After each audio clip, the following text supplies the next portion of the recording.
Everyone, the time is 6 p.m. It is Tuesday, December 2nd. I'm going to call this special city council meeting to order. Would the city secretary please call the roll?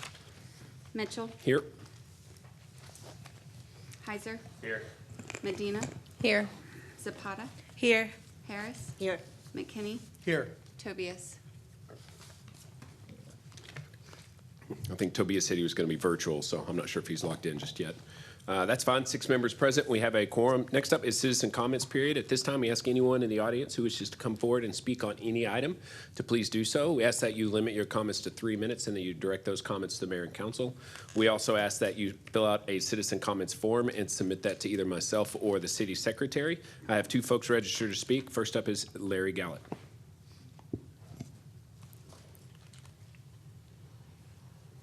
Good evening, Mayor, Council. My name is Larry Gallett. I live in Six Creeks, which is in the ETJ. I am a retail water and wastewater customer of the city of Kyle. I want to focus on one simple point tonight. Your own documentation doesn't match the way you're billing Six Creeks. When the city wants a development to pay in city rates, it says so. In the Paramount development and the PID bonds, the city promises that water and wastewater rates applicable within the city's corporate limits will apply in that development. Pretty simple. When the city wants a development to pay outside city rates, it also says Crosswinds, like Crosswinds, Anthem, LaSalle, Waterstone, they all explicitly say in the document outside city rates will apply to those customers. Six Creeks is a little different. It is in your ETJ, but in the 2017 development agreement, the 2019 Six Creeks bonds and bonds since then, the city describes services to our homes as non-discriminatory and consistent with the policies and tariffs applicable to customers within the city corporate limits. In other words, it's the same language you use when you promise Paramount in city rates, not the outside city language you used for Crosswinds, Anthem, and Waterstone. Yet Six Creeks has been billed at the outside city limit rates from day one and is now facing 86% premium over what in-city rates are applied. That leaves only 2 possibilities. Either staff have never reconciled the agreement and the bonds with the rate class they're using, and this is a serious error that requires correction with refunds, or staff are being directed to bill contrary to the agreement between the city developer and the Six Creeks customers. My ask tonight is simple: acknowledge the discrepancy publicly and place an item on the agenda to consider reclassifying Six Creeks properly as in-city retail customers and develop a fair process to correct the past overbilling. Thank you. All right, thank you. Next up is Carol Doggins. Yes. Thank you, Council. I have never been to a city council meeting to speak, so this is my first time. I just moved from Dallas. We just moved from Dallas, Texas, and we are a resident of Kyle, Texas. Now, I didn't realize that the 77% increase that I received on my water bill, I didn't realize I was outside of the Kyle district, so it was surprising to me to receive that 77% increase.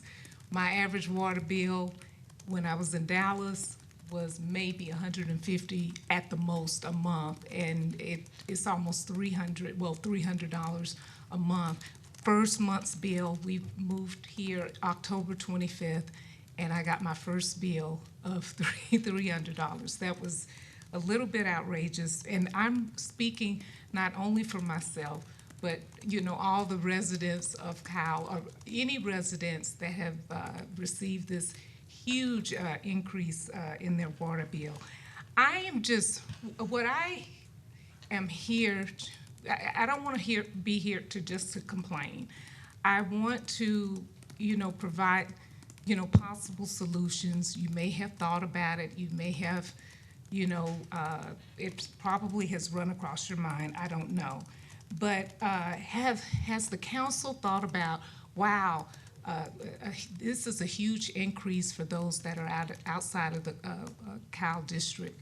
Have you thought about maybe if you have to increase it, maybe have an escalated increase over time. It's pretty shocking to receive something like that, right away, a huge increase like that, especially for new residents. Also, is there a charity fund? Not that we need it, but so much so, but maybe for those that cannot afford this huge water bill, that people that have it can put in some type of fund to help those that are unable to really help themselves because of this huge increase in the water bill. Have you all created some type of frequently asked, questions as it relates to, what made you all come to the, that huge increase in the water cost to the customers?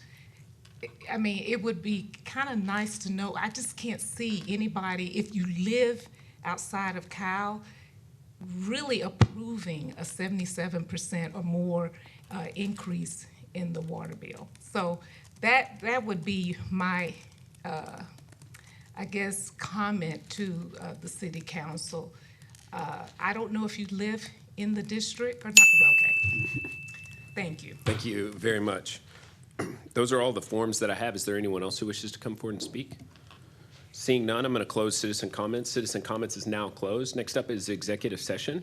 City Council will now go into executive session to discuss agenda items 1A through H pursuant to Texas Government Code sections 551.071, 551.072, and 551.087. Thank you.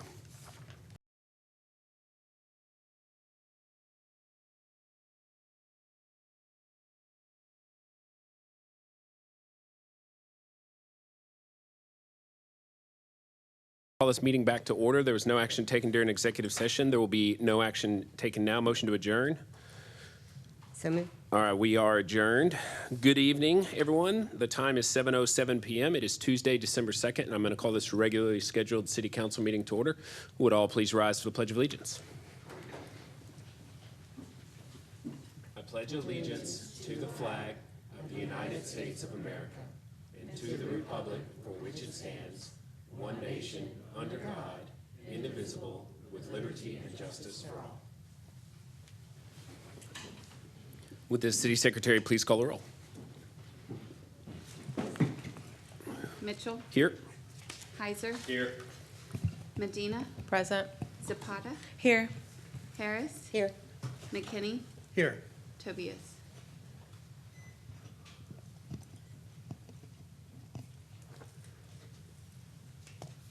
All right, I want to let the record reflect that Councilmember Tobias is here. In fact, I'm just trying to get him up on the screen. So, all right, next up is we have 6 members here and present. We have a quorum. Next up is citizen comments period. At this time, we ask anyone in the audience who wishes to come forward and speak on any item to please do so. We do ask that you limit your comments to 3 minutes and that you direct those comments to the mayor and council. We also ask that you fill out a citizen comments form and submit that to either myself or the city secretary. I have 2 who have registered to speak. The first is Yvonne Florescale.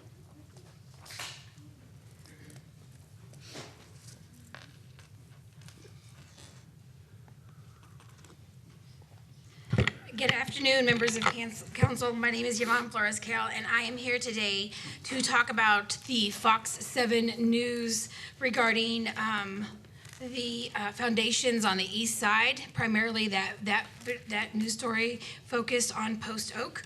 So I did a little search on the city's website, and I just wanted to share some numbers with you guys.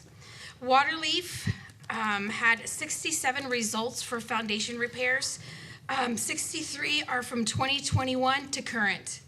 Brookside had 18 results, 17 were from 2023 to current. Post Oak had 59 foundation repairs, 56 were from 2021 to current. Prairie on the Creek had 87 results, 82 have been since 2020, 71 are from 2022 to current. Steeplechase found 29 results, 24 from 22 to current. Amberwood found 150 results of foundation repair, 139 since 2020, 137 since 2021, and 120 137 since 2021, and 127 from 2022 to current.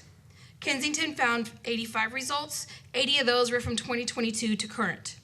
What I'm asking you guys as a council, as the people who are supposed to be looking out for the citizens of Kyle, is to update your building code, if possible. We're having to spend tens of thousands of dollars to repair our foundation, and that could be done prior to the houses being built. The argument that the houses will be expensive and cost more is irrelevant when we're already paying for it in the long run. So I hope that you guys can take some time and take this seriously. I understand not everybody is interested or even looking at me when I talk. So I hope it gets to some of you guys who are big advocates for the residents. I would appreciate that. Thank you. All right, thank you.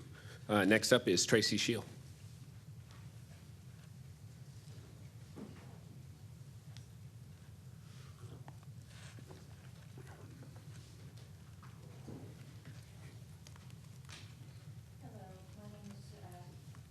There we go. Hello, my name is Tracy Shield, and I am a resident of the city of Kyle. First of all, I would just want to thank the Parks Department and our city administration, and also for the previous city councils that have come before you guys in regards to the lighting of the park. That, first of all, puts in a lot of effort, a lot of time, and a lot of money to do. And so I appreciate everybody. Last night was cold, it was wet, but I think it was a testimony and a testament to what had happened in years past, in the last 6 or 7 years, that people still came out because of what they have enjoyed over the last 6 or 7 years, and they knew it was going to be fun, joyful, and, you know, hearing the kids and their glorious voices. So again, thank you, and I'm not really seeing very many Parks Department, but thank you back there. Next, Mayor Travis Mitchell. And I'm going to try and get through this without. You have sat on this dais for 9 years, 8 of those as the mayor. You have spearheaded this council, previous councils, in everything that you have thought and you have felt in your heart was important for the city of Kyle, that would make our growth substantial, yet still controllable. You have treated council members with respect, and your dedication to the city has not gone unnoticed. I also want to say thank you to your beautiful wife and your wonderful children. Their sacrifice for time with their husband and their father has really shown what your foundation as a person is. So thank you, and thank you to them, okay? Because you didn't go to events in the city just as their father and their husband. You also went as mayor, and that took away time from their enjoyment as well. So again, thank you. And the person who sits next to you, not next to you, you know, in that seat after you, has some very, very, very large shoes to fill. So thank you. Thank you, Tracy. Those are all the forms that I have. Is there anyone else who wishes to come forward and speak?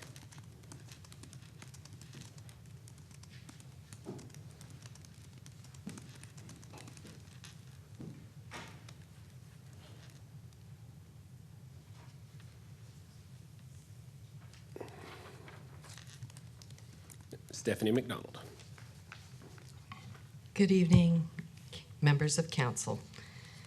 I really don't have much written down. Had hectic day today, but I did look at the agenda and I had some questions. I don't know if you can bring them up anytime during the meeting. Item number 3, the Kohler's Crossing siding overpass and pedestrian rail aesthetic project. Our city right now, we've had to raise our property taxes for homeowners. We've had to raise water rates, all city fees. And now we're looking at this aesthetic project, which we could go with the TxDOT, not the most beautiful, aesthetically beautiful, but functional, safe. Or we could spend a lot more money to make it beautiful, more beautiful. I don't think it's gonna make that much of a difference as far as usability, et cetera. We need to give our taxpayers a break. We need to be careful about, I'm urging y'all to be careful about how you're spending money this next year within the budget year. We don't want to see our tax rate, every year it's 200 million more. We don't want to see that continue. So I'm asking that you consider that. Also on the consent agenda, the approval of the contract with Judge Andrew Cable has a blank amount for his salary for the contract, and I wondered about that, why that wasn't placed in there. Number 11, the task order number 9 with BGE for the community center driveway in the amount of $103,000. I would like to know, number 1, $103,000 seems exorbitant. Number 2, it talks about the dangerous situation, lack of visibility and danger, and we're putting our seniors there. And I wish you guys would go back to the original plan, which was to make this a senior center. Now it seems like we keep taking things away from the seniors, and it's sad, very sad. So it should be a senior center. You've promised them a senior center for almost 10 years. Then they're on the verge of getting it. Now it's going to be a community center, and then we're putting in a driveway, and we have visibility problems there with seniors coming in and out. Also, it probably needs a signal there. My husband designed intersections for years. He said they should put a signal there. So I know you guys are doing right in, right out, but you're going to have older people going there, so please take that into consideration. Thank you very much. All right, thank you. Is there anyone else who wishes to come forward and speak?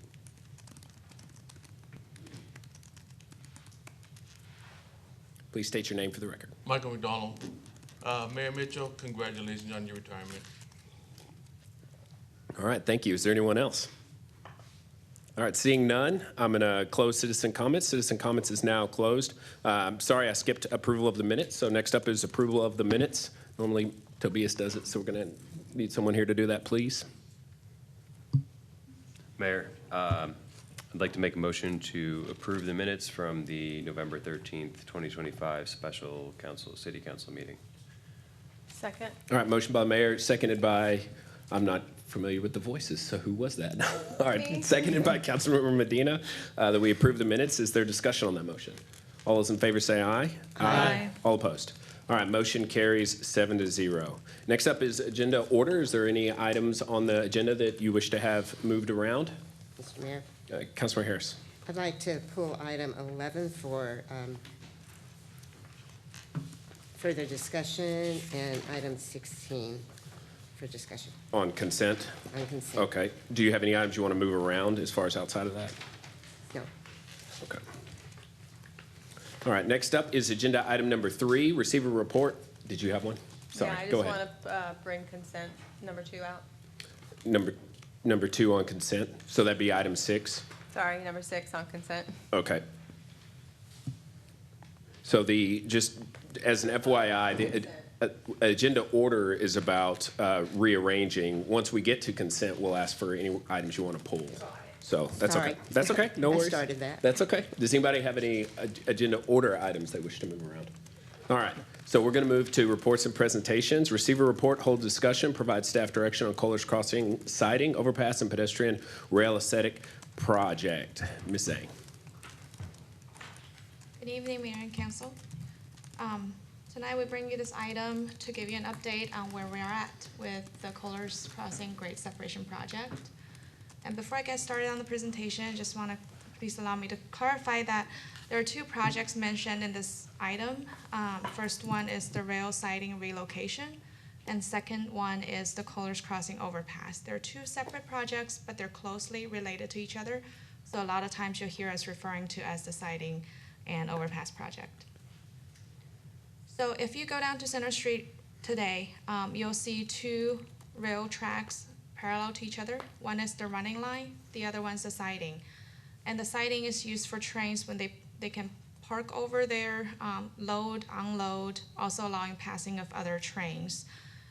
Current rail siding goes from Roland Lane to Center Street. I think it's about 7,600 feet-ish. That when the train is using that siding, it causes significant traffic delays in the downtown area, probably 10 plus minutes. And we've been receiving a lot of complaints, so the city reached out to Union Pacific to try to address the issue back in 2016. That's when we entered an agreement with them for the preliminary engineering design on the siding relocation to look at options to move the siding from this location and eliminate the blockage of the downtown area for extended length of time.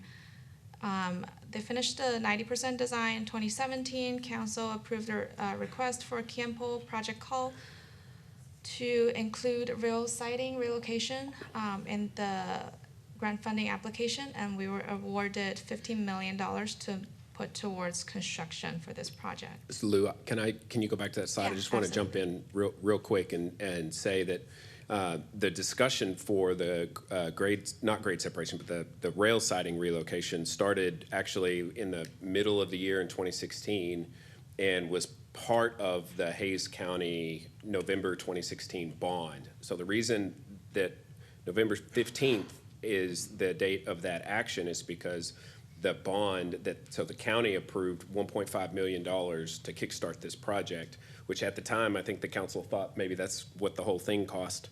Maybe that was just me in my first year, but so it actually ended up being a county project, even though it's in the city limits. But we are in partnership with the county, and they were the actual first movers on this in November with monies that I think are probably still there, unspent, waiting on us. So.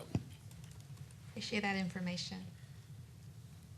So the relocation plan developed by Union Pacific, they're following their new standards that determine a longer siding track is needed. So their new proposed rail siding, they're wanting to move it from north of Burleson Street to the north of Kohlers Crossing. So instead of blocking Center Street, this will end up blocking Kohlers Crossing.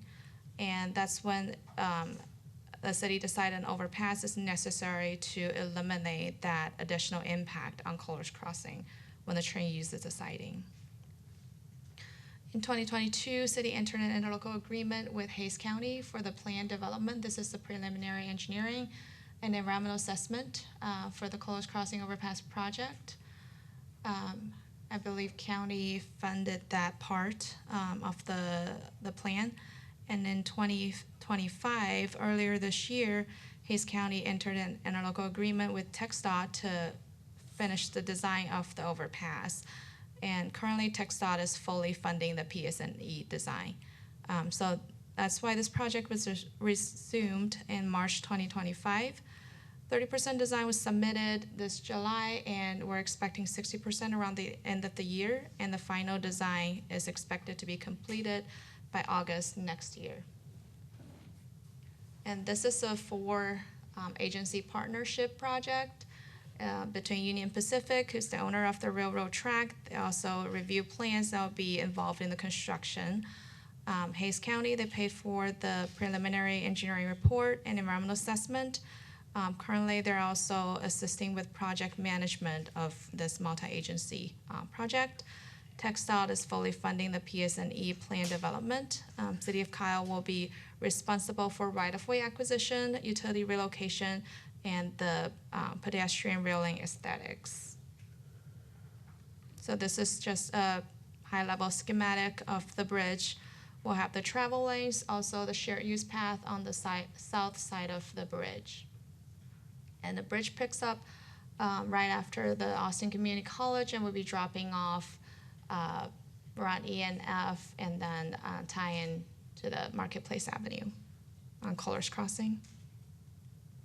Yeah, so can you go yeah, back? absolutely. Back to that? And so I just want to be clear about who's responsible for what and why this project exists. This project exists because we got the original siding relocation approved. So that's 15 million from Campo, 1.5 million from Hayes County, and we would be responsible for basically another million or so. So it's basically 90% funded by outside dollars coming into the city of Kyle. But once we put that in place, it created a problem where the siding was going to be over Kohler's Crossing, so we had to start a secondary project, and we couldn't, even though the first piece, the siding, is fully funded, we could not move forward because we were going to create an even worse problem. So this is the second piece, and this is part of the reason why it's been a 10-year delay. This too got fully funded, but then the funding was removed when we did I-35 South. Campo took all the regional dollars that they had allocated for these projects, put them all together into a big pot and paid for I-35. And I was on the board that did that, and the reason we had to do that is because we were basically getting $4 billion from TxDOT for our $1 billion, and if we didn't, we were gonna lose $4 billion out of the region. So it's like you think, oh, we're trying to get money here, and then you're trying to get money into Austin, but he who has the gold makes the rules. So if we had said, you know what, we're gonna pay for all this on our own and raise taxes, as been said, then we would have already had this project done. But the reason it's taken 10 years is because we're asking other people to pay for it. So this project, even though, yes, we're responsible for the right-of-way acquisition and a couple other components, is still about 80% funded by external dollars. And so I am super happy that TxDOT in January agreed to pay for the PS&E, which is basically a commitment on their part to put real dollars into this project. And once it's ready to go forward, we're very hopeful that Campo will fund the remainder, because and then maybe in an upcoming slide, but the actual construction of this is as yet unearmarked in Campo, even though we scored high on it. So the next representative who goes to Campo, which is something you are going to need to decide soon, needs to understand the dynamics of this project and how basically we're at a $40 to $45 million total project, of which the city's responsibility is going to be probably in the 2 to 3 range or something like that. So it's super important that we pursue this project and advocate for it at the Campo level. Absolutely. City's been actively seeking grant fundings for this project for years. So that will come up in the later on slide. At the beginning of the PER phase, council direction was to include aesthetics for the pedestrian shared use path railing, and HDR was tasked to do this design. They're here today to present the options.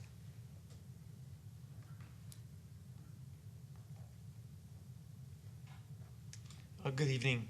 My name is Lee Freeberg. I'm from HDR Engineering, and we're helping with the alternative development of the railing options. So we took a look at several different railing options, including the TxDOT railing option. Our metrics were both cost and fabrication complexity. Cost is a little difficult for these types of custom railings, but certainly fabrication complexity is maybe a little bit easier to judge. We base it on material availability, amount of cuts and bends, and repeatable processes. The TxDOT railing is shown there on the right. It's our baseline, and we figured that it was the most economical of all of the alternatives. And then the 3 other railings we'll go through in a little bit more detail. So as I mentioned, the TxDOT standard pedestrian rail is shown there at a cost of between $350,000 to $550,000. It meets all TxDOT criteria. It meets AASHTO criteria for both geometry and loading as well. Across all of these alternatives, the railing length is about 1,800 feet, almost the total length of the raised grade separated portion. So the alternative 1 is kind of the wave option there. The cost is between $450,000 and $680,000. We can also see, and this is true across all of the alternatives, that there's a section over the UP, our railroad, that includes standard UP fencing. This is a close-up of the pedestrian railing. We can see in this slide that the railing separates the pedestrians from the edge of the bridge.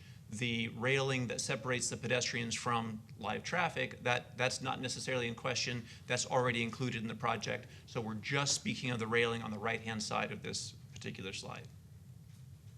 Alternative number 2 is at a cost of between 1 and 1.2 million. There's a lot of steel that goes into this particular alternative.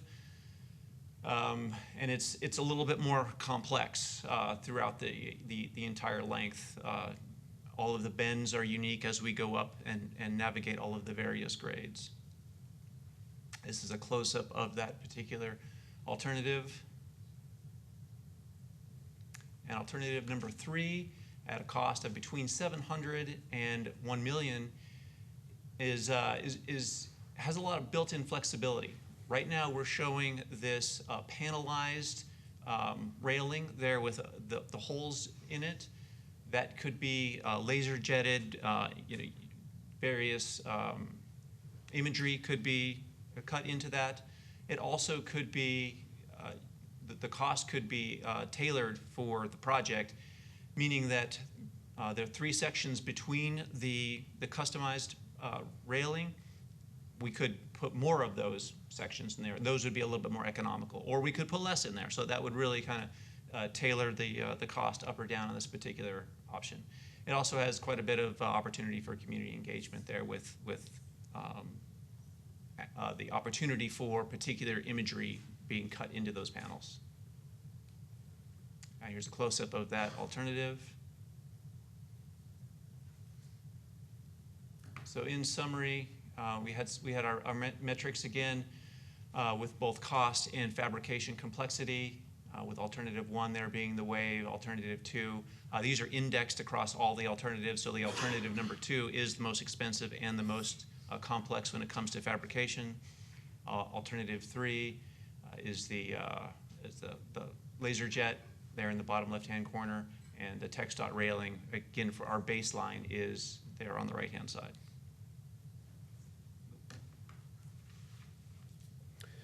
Is the baseline railing going to be included in, when you say we're responsible for the design aesthetics, do you mean anything above and beyond that, or that part of it they're going to ask for us to pay for no matter what? We wanted to compare all of these customized railings against something, and so that was the TxDOT railing. As far as cost participation, the TxDOT railing would be included in the project as it is. Okay. I do want to mention one thing. So in the previous slides, when you see where that extra protection over the Union Pacific Railroad, that's going to happen regardless of which option you pick, because that's a Union Pacific Railroad, their standard.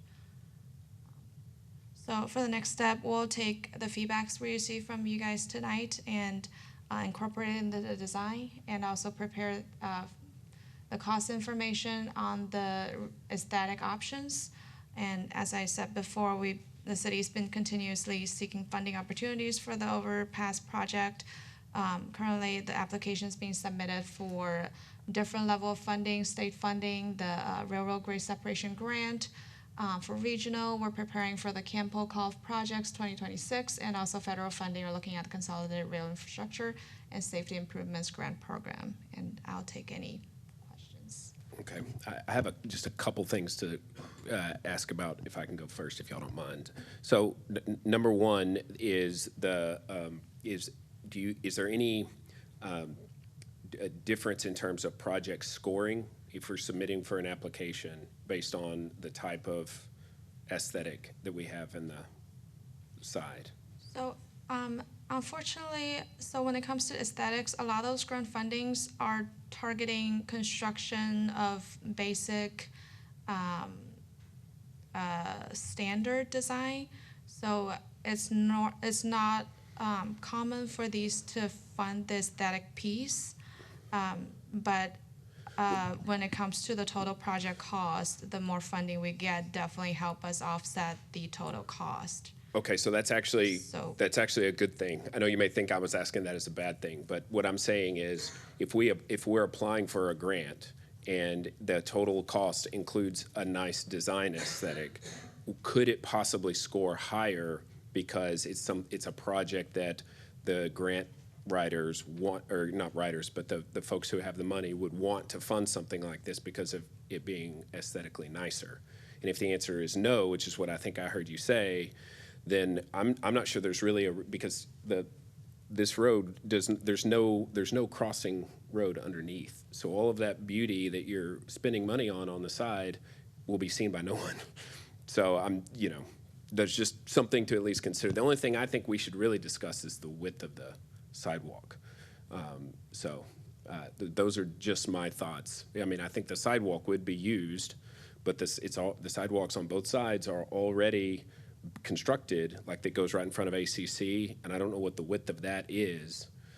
So it just, if you put a, 8-foot, 10-foot wide sidewalk there, it would be a small sidewalk to a wide sidewalk and then back to a small sidewalk again. So I'm not sure even that necessarily makes sense. So those are just my thoughts. Councilmember Harris. Well, I do think that that'll be visible. It'll be visible from ACC and from 1626 when you're pulling up on it, because it starts so soon after 1626. I think, having some visibility for that. One question, if you go back to number 1, alternative, or go back to the alternative that shows number 1. I don't know if can somebody help me move this? Because this clicker's not. Thank you. Thank you. Are those cutouts, can they be lit? Are they just a static design? They're just aesthetic designs. None of those designs will be illuminated. Could that be, is it a cutout? It is right now with the cost numbers that we're showing and the renderings that we're showing, it is a steel plate with laser jet cutouts in it. Okay. That's exactly what it is. So it could be possible to put illumination within those. Yes, it is possible to illuminate those panels, whether the illumination be from a cavity in the hand railing or somewhere. But yeah, we could add illumination to those panels. Okay, thank you. Councilmember Zapata. So I think my question more had to do with our coordination with ACC. And I think that's one of the questions that I had asked staff as to whether or not we could collaborate with them, whether that's on some of the cost sharing or design collaboration to help kind of offset some of the costs, but still try to work in some art potentially from students at ACC. And I think the response that I've got was that it shouldn't be an issue, that we could potentially do or explore an interlocal agreement with ACC and the city, which might also help us with some right-of-way acquisition, which could potentially save us some money there. So I wonder if that's something that we could formally look into to help offset some of the costs and potentially explore art that can be integrated into one of these cheaper options, but that is based off of students that are attending ACC. Yeah, absolutely. That's certainly a conversation we can have with ACC. Right now, because we haven't reached 60%, so usually we want to wait till 60%, because when we reach out to stakeholders, properties that are affected, they will be asking a lot of design-related questions that we didn't have answer for before. But that's certainly something. If there's a cost share information, cost share opportunity, we can certainly enter interlocal with them to help out. Okay, yeah, I think that would be nice to be able to work that out if possible. And then also just making sure that this just aligns with our public art master plan too, especially if we can incorporate some sort of cost savings and be able to achieve the art that we want as well, that is home-based, homegrown, then I think that would be fantastic. Yeah, we'll have that conversation with Parks. All right, thank you. Anyone else? Councilmember Medina. So I know we had the siding project at South being funded by Campo with that money that was allotted. On the design of the overpass itself, do we have a number of dollars that we're looking that's going to cost us? Right now, including design, right-of-way, the bridge span, we're looking at 45 million. Okay, and how much of that is city responsibility out of the 4 entities that we're working? So, I want to put it this way, that if we don't find grant funding, the other agencies won't. So that's the reason why the city is actively seeking funding, because the construction is 100% our responsibility. Okay, and then on the, you mentioned on the TxDOT approved overpass, everything would be included in the cost of that. I had received previous information that the chain link fence going over, that is a requirement, was not included in the cost. Is that included? That is included in the cost Okay. estimate. And also on, so right now I know the siding is stalled while we're waiting on the overpass to be built.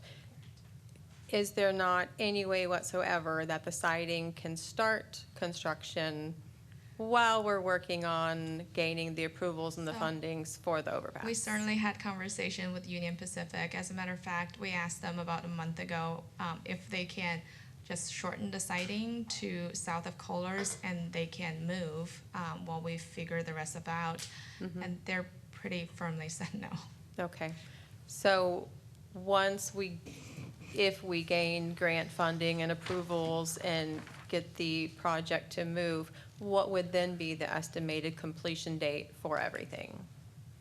Oh, everything. So, once we're in construction for, because that's also the conversation we had with UP. Once we're in construction phase for the overpass project, they will finish up the design. So currently the siding design is stalled at 90%. So we still have to move from that to 100%. And then for the construction time, There's some major utilities that need to be relocated with our design project. So during that period of time, the siding project could move ahead and finish their 90%. But as far as the construction for this overpass project, we're estimating it at a little over a year. And do we have lighting included in that cost estimate for the overpass, for the walkways, if people are going to be walking over that bridge at night? Currently, we do not have pedestrian lighting on the overpass. Okay, is that something we're going to be looking into? We certainly can. Okay. It would just be a safety issue. I know eventually we're going to be growing out there and there might be more lighting in other areas. But if the overpass isn't lit and you've got students out late night classes, overpass walking is just not necessarily safe, even though it's near the public safety center. And then another question, the hotel occupancy tax, is there any way that that could be used to help accommodate some of that fund, since we do get that paid into the city? I know we don't have a lot of big hotels, but we do get some of that tax. I don't think that would be an eligible use with the state requirements on that. We also have other commitments for some of those funds, but there would have to be something that would have a nexus to bring people into hotels and put heads in beds is essentially kind of the test, and so there's really not one here for it. Got it.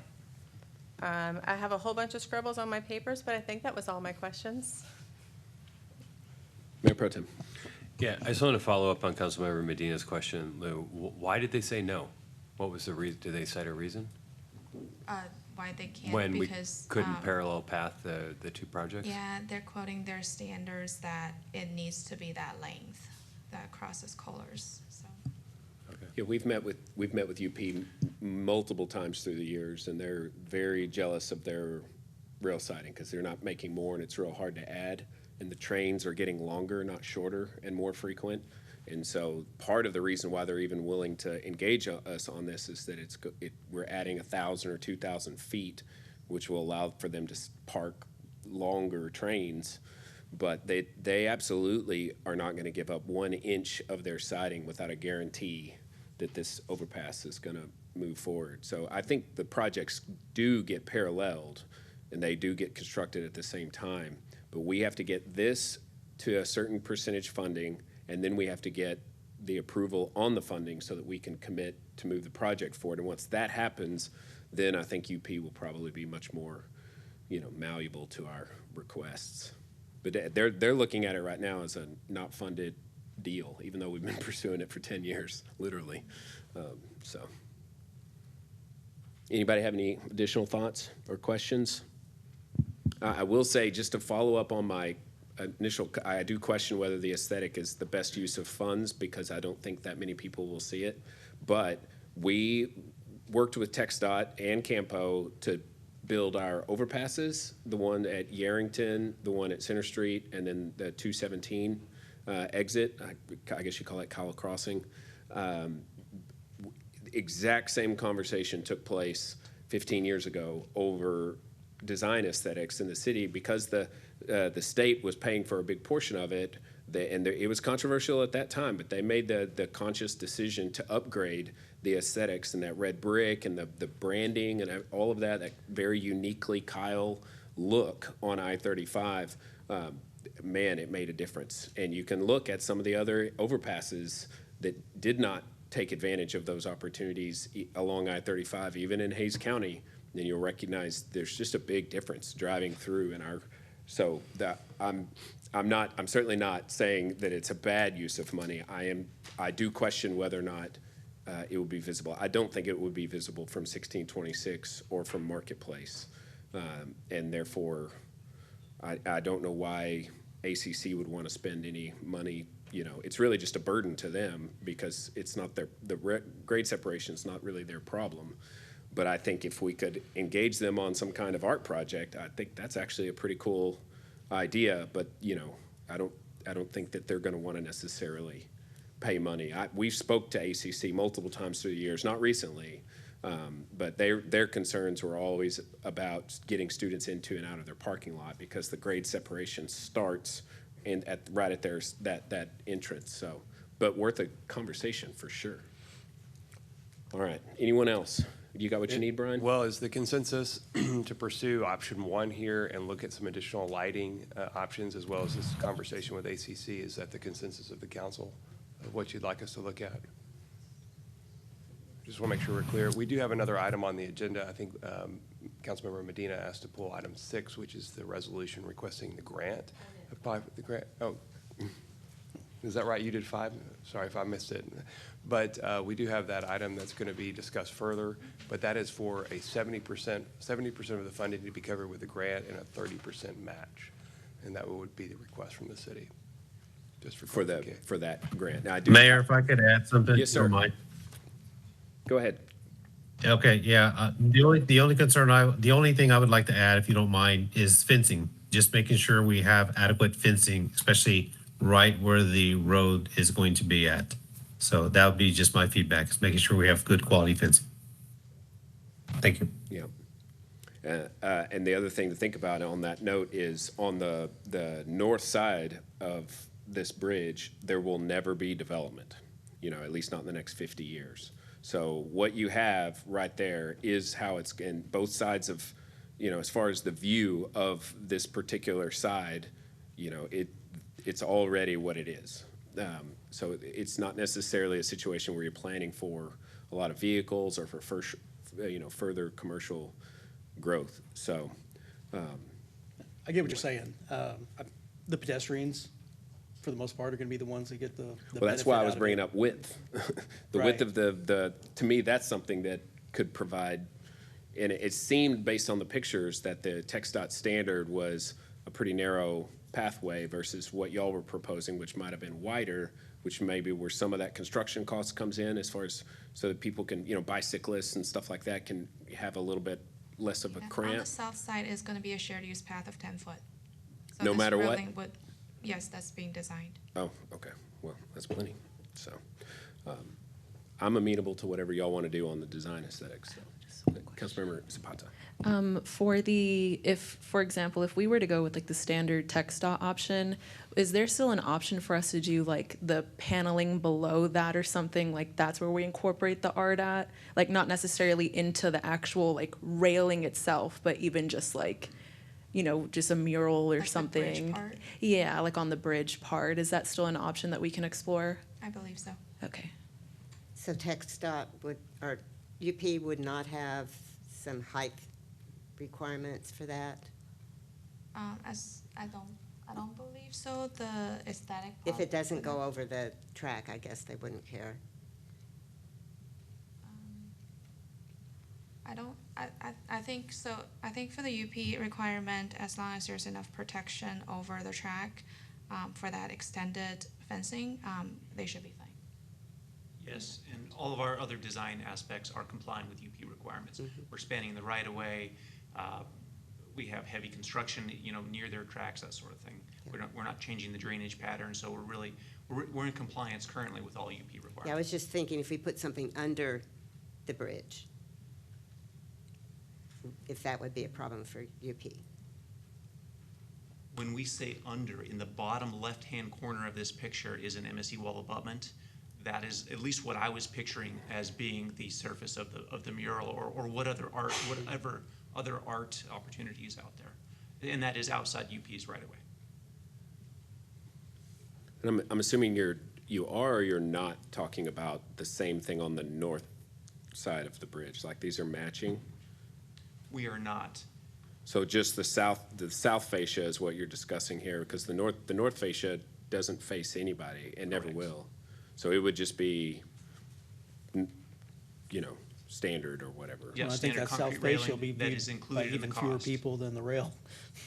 I do too, personally. And especially if you're talking, this particular grant is a 70-30 match, but I think I heard you say at the beginning that the pedestrian and aesthetic improvements is 100% on us, right? So if that's correct, I would want to encourage you to think like, is this the best place to park $1 million?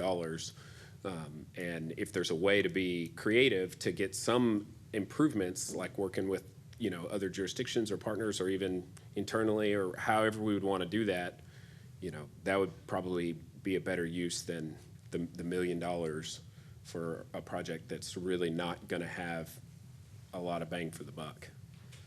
Hi, good evening. Mike Trimble, Director of Transportation Public Works. So if I'm understanding the direction clearly, what we'll be looking at is the base option, but also pursue those opportunities to coordinate with ACC, other partners, and if we are able to incorporate enhanced aesthetic elements, we should also pursue that as well.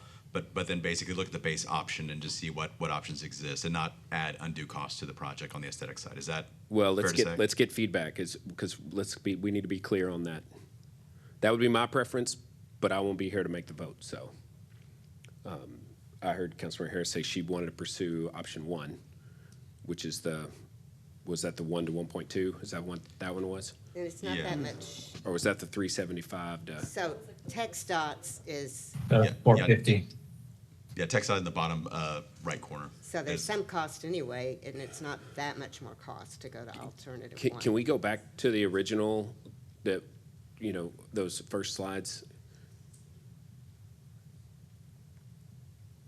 Okay, so that's standard, 350 to 550, and then option 1 is 450 to 680, and that is, so the delta is only 150 to 330? It's within the same range, right? More? It's a little bit more, incrementally more, right?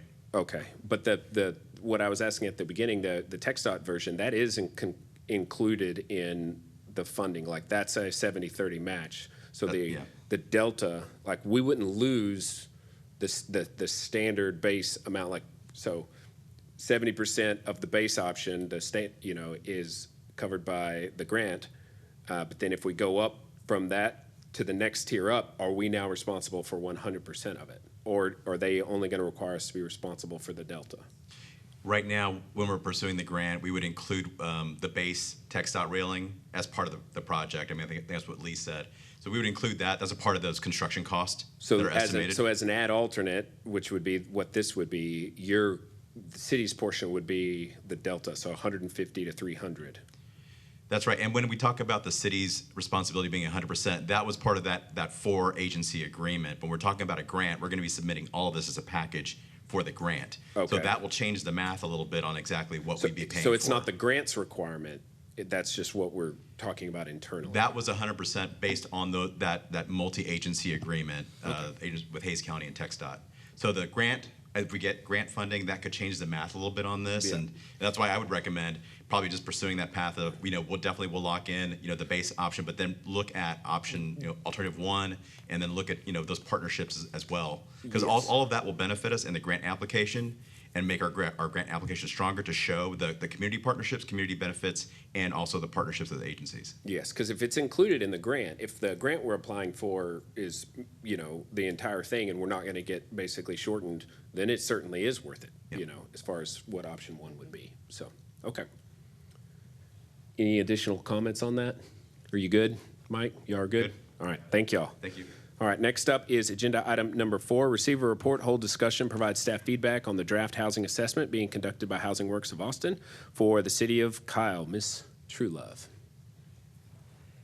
Good evening, Rosie Truelove, Executive Director, Strategic Development. We're here today to have a moment to check in on the work that is being conducted around the housing assessment for the city of Kyle. Back in March of 2025, we approved the contract with Housing Works of Austin to do this housing assessment. This is going to build off previous data that had been compiled by Housing Works and will help us to analyze current housing needs that will help to inventory and inform and aid us in the development of housing strategies and help us really to avoid the patchwork approach of housing diversity. This is, at this point where we're at right now, really a check-in with the council. We have done a significant amount of data crunching. Housing Works is going to share some of that data with you for some of our preliminary findings that we have. And then we're going to be continuing our data analysis while we move into more of a qualitative space where we'll have some focus groups, we'll have some interviews with council members, with staff, meetings with boards and commissions. And so before we really start that more public-facing phase of this work, we wanted to come and just have a moment to share some of our preliminary information with you.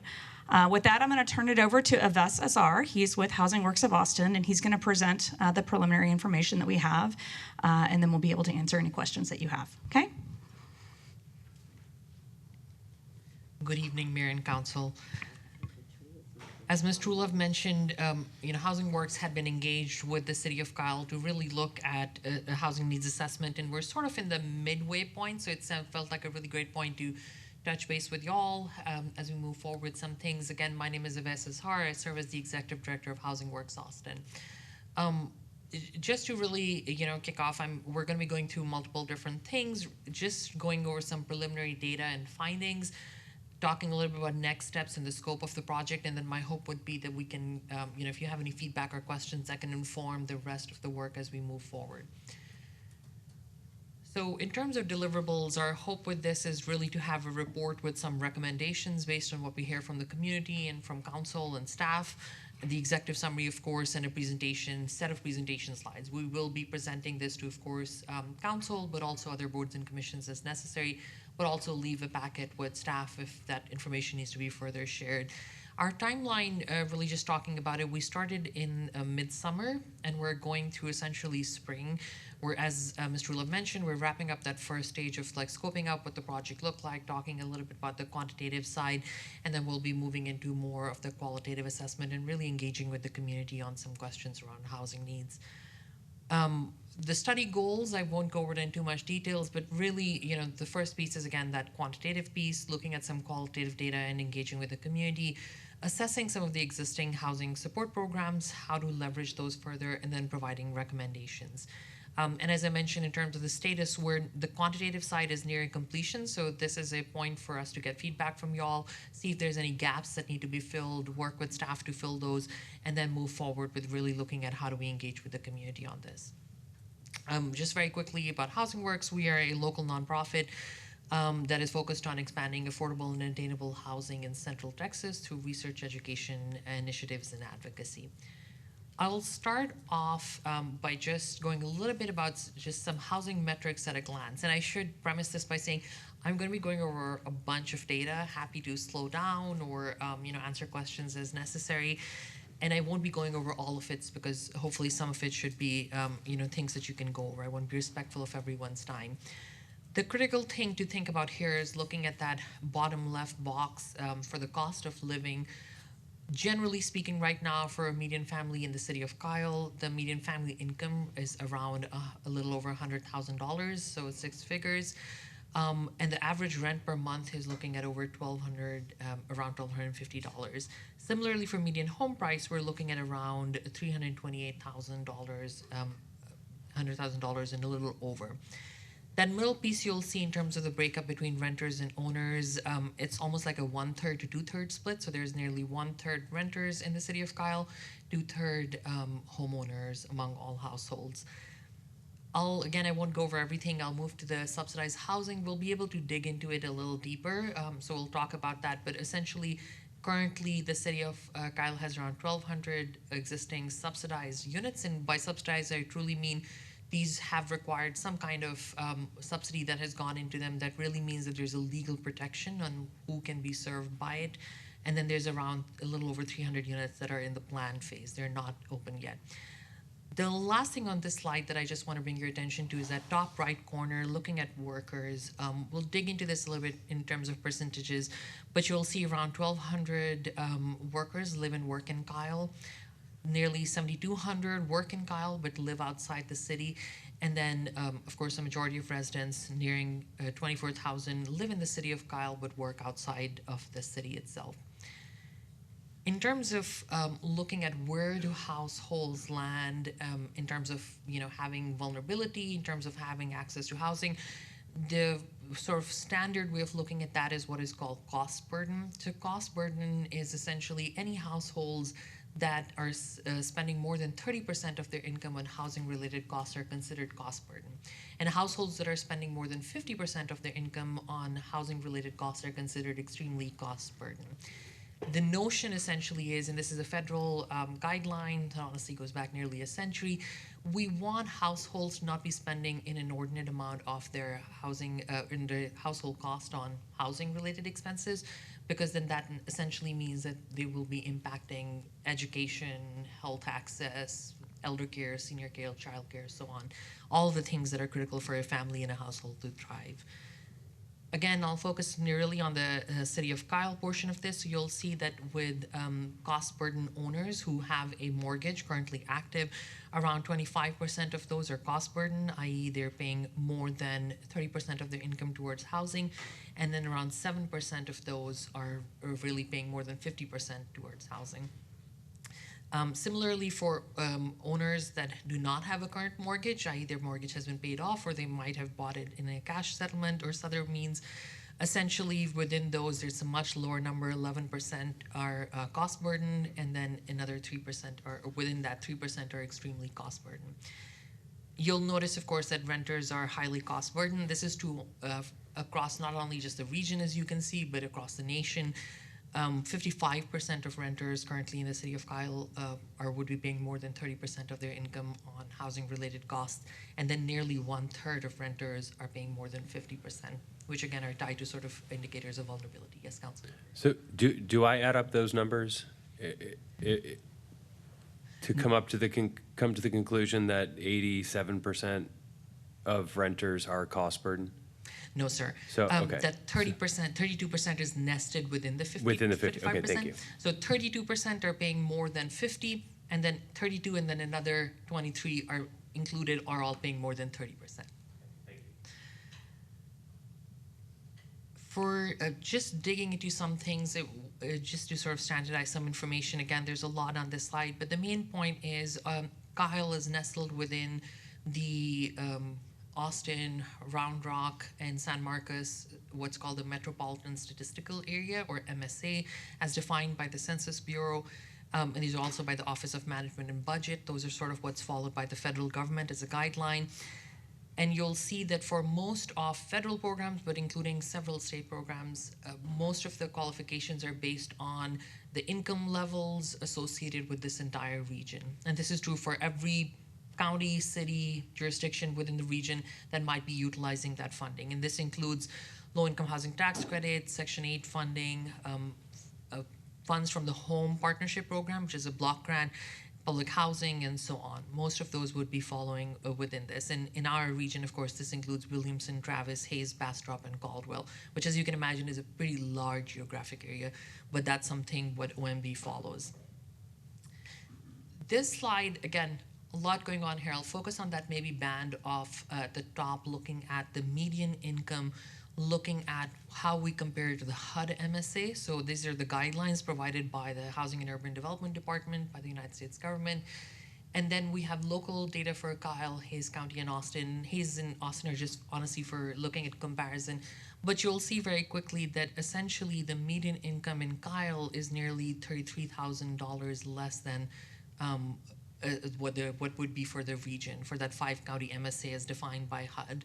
And similarly, when we look at the calculations below that, looking at, again, these are HUD definitions of what is extremely low income, which is below 30%, slightly. You'll see a little note at the bottom. It's a little more caveated recently, but it's around 30%, 50%, which is very low income, and then 80% is considered low income and below by HUD standards. Yes. I think just to clarify, the 100,000 median income, that's for homeowners, correct? This would be for all family. So any family household, that is a great question. Let me put it this way. This would be amalgamated for both owners and renters, but for family only. In general, renters have lower MFI, owners have higher MFI, families have higher MFI, households have lower MFI. Households as defined by census are essentially unrelated people or single people living together. But the standard is MFI for federal. That's why we're looking at median family income for all households combined. Okay, all right, because I think it just, so that way it's clear to anyone who's like listening or watching, I don't know, 4 people. But I think we did get the current estimate for median renter income, because I asked, is actually $58,068. That is correct, council member. For renters, it's $58,000. For owners, it's higher. And again, even if you just look at households, so unrelated people living together or single people, this number would be lower as well. And our report will have that level of granularity to be able to compare that. I think just the main thing I'll focus on here is looking at it, you can see, let's look at the band of 60% and 80%. So if you look at it, again, think of it this way, that HUD MSA column is what calculations for eligibility for affordable housing programs is based on. That is a federal requirement and the requirement for the low-income housing tax credit. Essentially, if a family shows up, wants to be certified for affordable housing unit, they will be assessed against those numbers. But what you can see is in the city of Kyle, those are pretty distinct. So a household that is at 80% MFI for the city of Kyle would still be eligible, short of a few $100s, within that 60% income limit band within the HUD MSA. And that 60% is generally what is a requirement for the low-income housing tax credit per federal guidelines. For the next slide, again, the rent limits comparison, similar to the median family income. There's rent limits that are part of the home program, and this is the home partnership program, which is a block grant. Fair market rents, which are associated with the Section 8 voucher program, so how much a household can go up to be eligible to utilize a voucher. And then you'll see market rents band at the top. I really want to caution just 2 things that really you'll see that for the efficiency in the 1-bedroom, the sample size, breaking it down by unit, is small enough that it's a little more fuzzy there from a data perspective. The 2-bedroom is a better comparison. What you can really see is that the fair market rent is very much aligned with what the market rent currently in the city of Kyle is. That's 60% rent limit. That would be per, again, those federal guidelines, would be higher than what the market rent currently is estimated for the city of Kyle itself. So again, just when we're talking about affordable housing programs, that mismatch between what the federal requirement is, local requirement is, continues. And I do want to just highlight that this is not something that is unique to the city of Kyle. This is something faced by our entire region and regions throughout the nation. And folks are really trying to figure out, how do we make sure that we have a standardized way of looking at eligibility and rent limits nationwide, but also at the same time be more responsive to what the local market conditions are. But it's a challenge and remains. And again, most of this is guided through the federal government. Again, I won't go through too much detail of this, except to say in the next slide, we'll be going over the affordable housing units that exist in the city of Kyle. They come from 4 programs: public housing, which is what the public housing authorities or agencies are creating, PHAs; the rural rental housing, which is Section 515 program by the United States Department of Agriculture. It's particularly for rural rental housing. The low-income housing tax credit, which is, of course, a federal program that is administered by the state through the qualified allocation plan. And then Section 8 housing, which is, really what is called the Housing Choice Voucher, HCV program. And it's based more on the mobility of tenants. Just, again, looking at the numbers don't shift from where we were. Overall, more than 1,500 units are affordable in the city of Kyle. And you can see some of the projects that we have, the total number of units, the council district, and some of the things that went into creating them, so the kind of program type. Opal Point is the newest one, coming in with a Kyle Housing Authority partnership. And I do want to also mention one thing here, which is that we're looking at this from that perspective of existing units. If there's other conversations where an agreement has not been completed, then that would not be captured in this data. This would be something that has entered into an actual agreement and would be considered from that perspective. With that 315 from City Point within the pipeline, and the other ones, which includes those Public Housing Authority, low-income housing tax credit projects and others. Worth just quickly mentioning, both the 9% and 4% tax credits are administered by the Texas Department of Housing and Community Affairs. The way that happens is a larger process, but in general, the 9% are the more competitive projects. There's only 3 within our region. I forget the region number, but essentially City of Austin, Georgetown, all of us fall within that region where you get allocation for 3 projects per year based on population guidelines. And then the 4% is the non-competitive tax credit. It gives lesser subsidy to the developer, and so it doesn't necessarily have the same level of affordability requirements, but the monitoring and compliance and other things are strong enough with that as well. Again, just to give you a glance at geographically what that looks like, most of this housing that is affordable is, along that 35 corridor linked to sort of major mobility channel.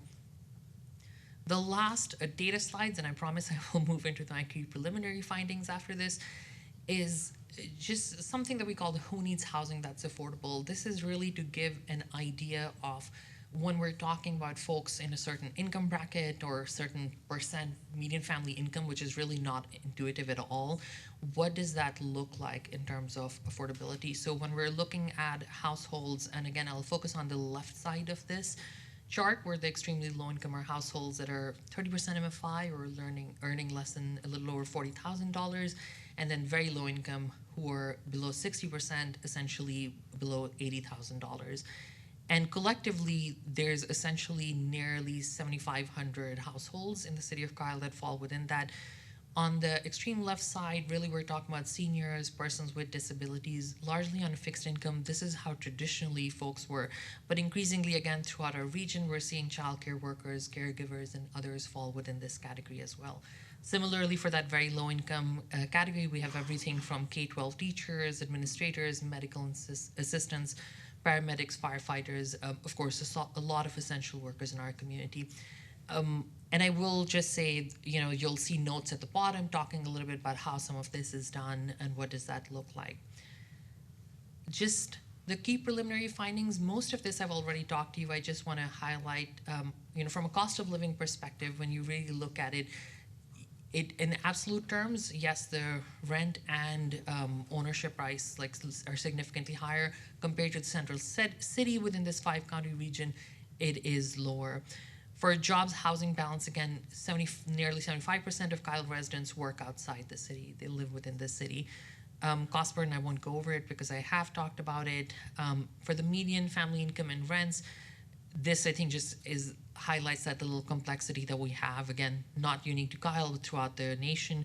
How do we guide housing affordable eligibility and rents? It sort of varies based on looking at the HUD standards versus local data.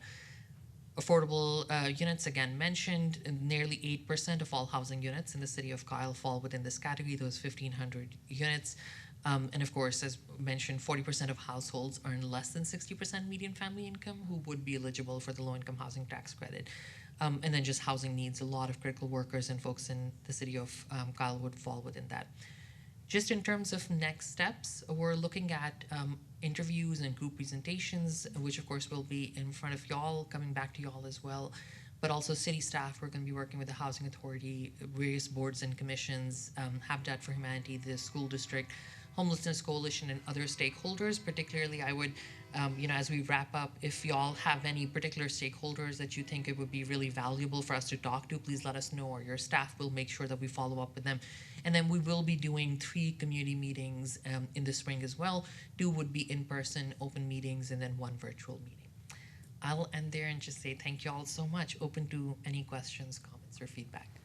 All right, thank you. Does anybody have any questions or comments? I know we've kind of been talking along the way. Councilmember Zapata. Well, I have a lot, so I don't know if someone who has like quick questions, okay. So I think just as a preface, like I was an anti-displacement project manager, so like that's all I did was help develop and build and implement programs to keep people to be able to afford to live where it is that they live. So that's just the lens that I'm looking at this from. So I think with that in mind, I think one thing that I was wondering if we could do or be included in the assessment is a sort of like visual, either like heat map or tabular breakdown of where severe cost burden is geographically located in the city. And if we could divide that by income level too, because I think one thing that I know is that in the cost burden, that's not necessarily broken down by income level. So I would like to be able to look at that separately. So if that's possible, I would really appreciate that. And then I think the other part of it is, I know that a lot of this is focused, at least so far it seems, on like the assessment of like subsidized housing. And I know there's some discussion around like unsubsidized. But I think it's really important that we also capture our naturally occurring affordable housing as well, and the different vulnerable housing types. So if possible, I know that I had asked if we could update the assessment to include an inventory of rental housing by age, location, unit type, and to identify NOAA. But I think that's out of scope. So to help bring it back into scope, I was wondering if we could just include a narrative section that identifies like our most naturally occurring affordable housing, and just describe why these typologies are vulnerable to displacement pressure, if we could have that. Sorry, like I said, I got a lot. The other part that I was wondering is, I know that this assessment is not developing a displacement risk model, but I think it could help lay the foundation for us to be able to do so.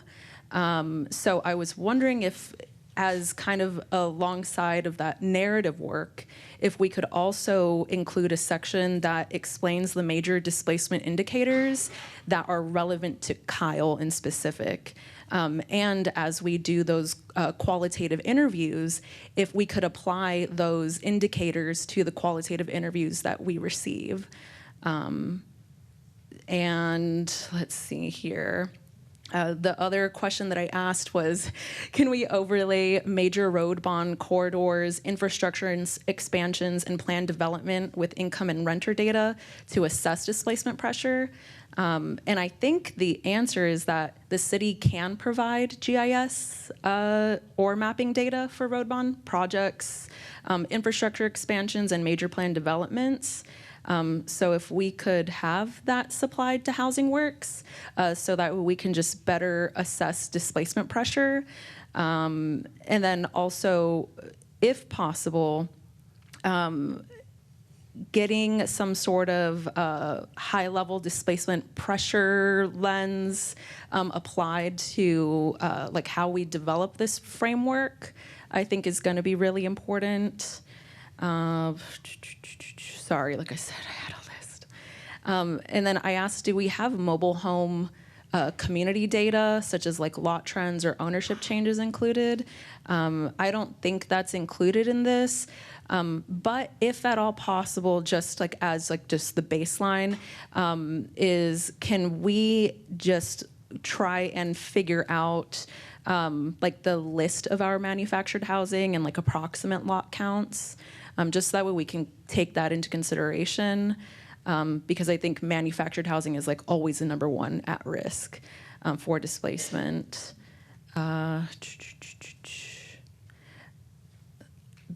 I know that I am asking if we can overlay the like road bond projects, infrastructure expansion projects.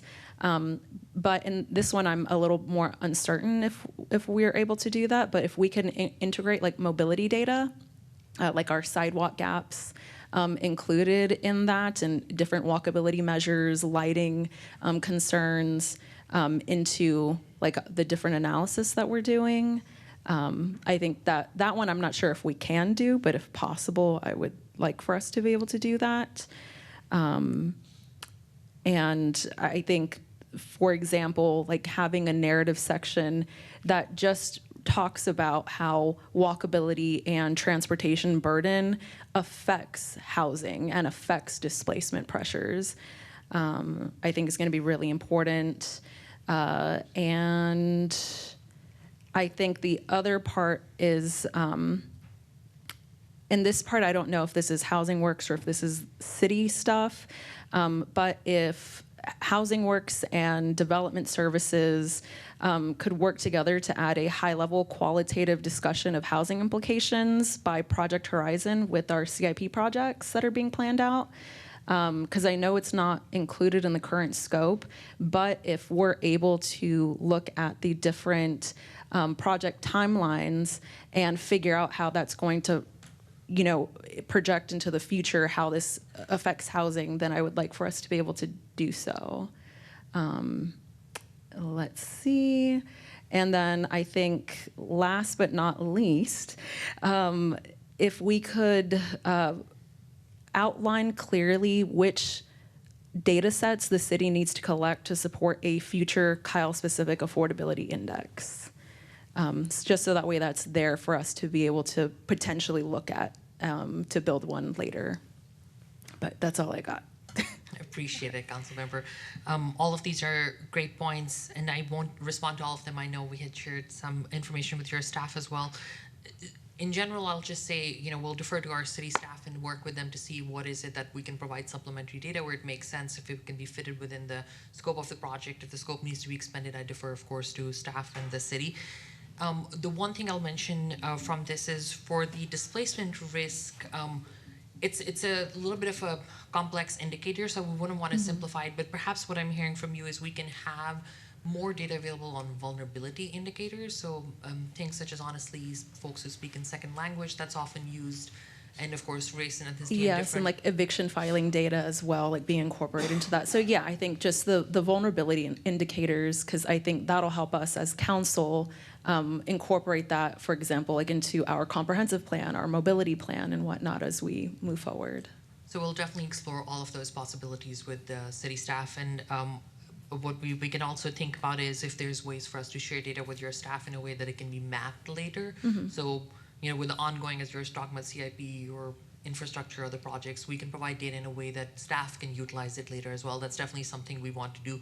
We don't just want to create data and walk away. We want to make sure it's packaged in a way your staff can utilize it. Okay, that would be beautiful. Thank you so much. Thank you, Councilmember. Mayor Pro Tem. Yeah, thank you for this update. There's a lot of really good information in here. And, as I look at the timeline, it looks like we're around 5 months until completion as of right now.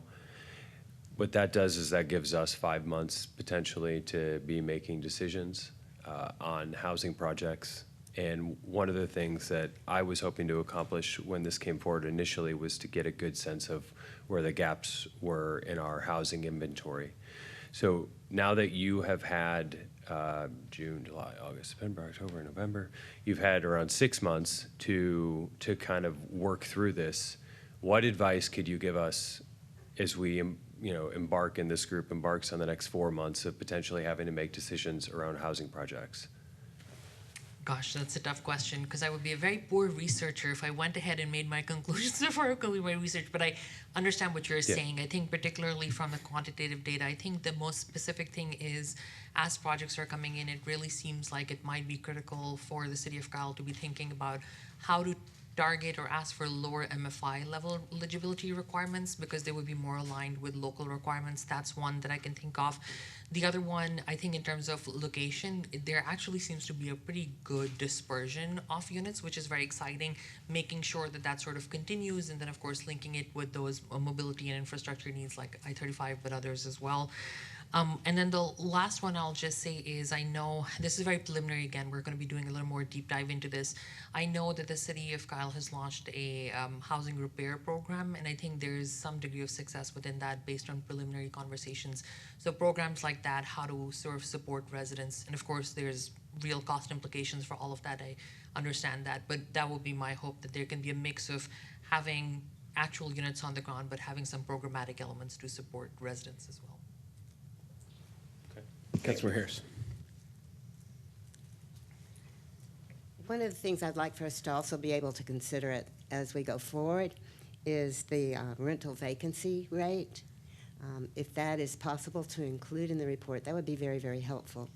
And then the other thing that really concerns me is designating senior housing. It isn't just low income, but I'd really like to see some breakout on what we have available in the community for senior housing. Yes, Councilmember, or do both those things. For the vacancy rate, we can look at that. It might be divided up by class of properties and sort of might be more expansive. And then certainly that's something we're already including in the data for those affordable housing projects. Again, that is a very condensed chart, but it will have the type of project it is. So we have senior multifamily for family-oriented senior or single occupancy. Great, yeah, I think that's really important. I think one of our highest risk are low-income seniors living in homes that are inadequate and needing to go into an apartment or a senior living complex. So I'd appreciate that very much. And we do not, I'm going to try to remember this off the top of my head. I want to say 7.5% nearly percent of Kyle residents are above 65. And certainly the home repair programs and others fit within that. And even though we're launching the qualitative piece now, we did do a touch base during City Fest. So we were there asking questions, and senior housing actually came up as a conversation. Anyone else? Councilmember Medina. So just a couple of questions. On one of your slides, you did give an inventory of income restricted affordable housing, and it looks like currently a total existing of 1,197.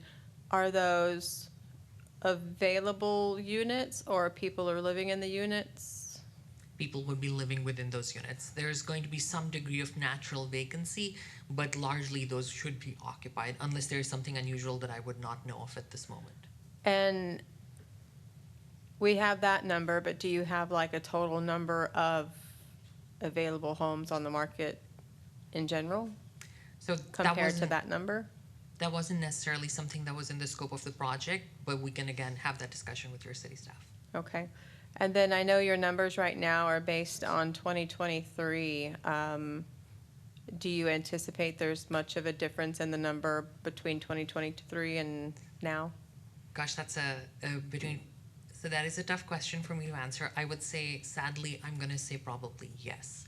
What we've seen is the market. So the market data is all as current as possible. The demographic information comes from the Census Bureau, with 2023 being the latest. Now, rightfully so, since demographic information is a little more stable, not as volatile as market data, so it should remain. But again, we have seen just the Central Texas region and the nation as a whole has seen such a difference in shifting demographics and housing market conditions in that post-2023 period coming out of the pandemic effects. So there might be something associated with that. But largely for the market data, we're looking at current data because we want to capture that. It's that demographic information that the census only has available from 2020. Okay. And where do you get like the median income from for families? That's from the Census Bureau. Okay. Got it. It's from the American Community Survey, essentially. Okay. Anyone else? Councilmember Zapata. Mayor, I'd like to add something if you Go don't ahead, mind. Councilmember Tobias. Okay, yeah, I'll just be real quick. You make a good point when it comes to the census, because when I went to TML a couple years ago, that the COVID really threw off a lot of numbers for a lot of cities everywhere. So I think, I like when you had your slide that said the key findings where you had the cost of living, and then you also had your jobs, housing balance. 4% of workers live in Kyle, 22% live outside, and 74% of Kyle residents work outside the city. And then you got the cost burden itself, where there's a lot more renters within the city of Kyle. But I think in due time, when we do the census again, we're going to be doing that in the next 4 years. Getting ready for that, we might have some better numbers, and that might also help out with what Councilmember Zapata was talking about when we start getting numbers as far as the equality of it all, as far as the displacements and so forth. So I think that would really, really help in the long run on that end. Thank you, Councilmember. I think those are all really important points. Councilmember Zapata. As we move into the qualitative portion of the assessment, can we do bilingual outreach? I think it's very important to me that we engage with those who speak Spanish here and kind of get their narratives worked into housing here. And then if we could also, and I'm not sure how the rest of council feels about this, but it was just an idea that I had at 3 a.m. last night, so bear that in mind. But on the map that we have where it lists out where the different income restricted affordable housing is located, is there a way that each one of us could host something there to get some of that qualitative feedback? Is that something that we could look into partnering with Housing Works for? Meeting people where they're at and actually getting their feedback, I think would be great. So yeah, I don't know. That's also a just idea that I had, but I'm not sure whether or not that's something we want to pursue. But just throwing that out there just to see how everyone else would feel about that. Any feedback on that? Councilmember Harris? I've got another question. I'll say, Councilmember, we'll make sure that we talk about that and discuss that with your staff. Okay. And I'll say I'm honored to say that you were looking at these slides so late at night. I appreciate you digging through the data. No, I love this. Thank you so much for all your work. Councilmember Harris. I'm down to do that though, if I'm here.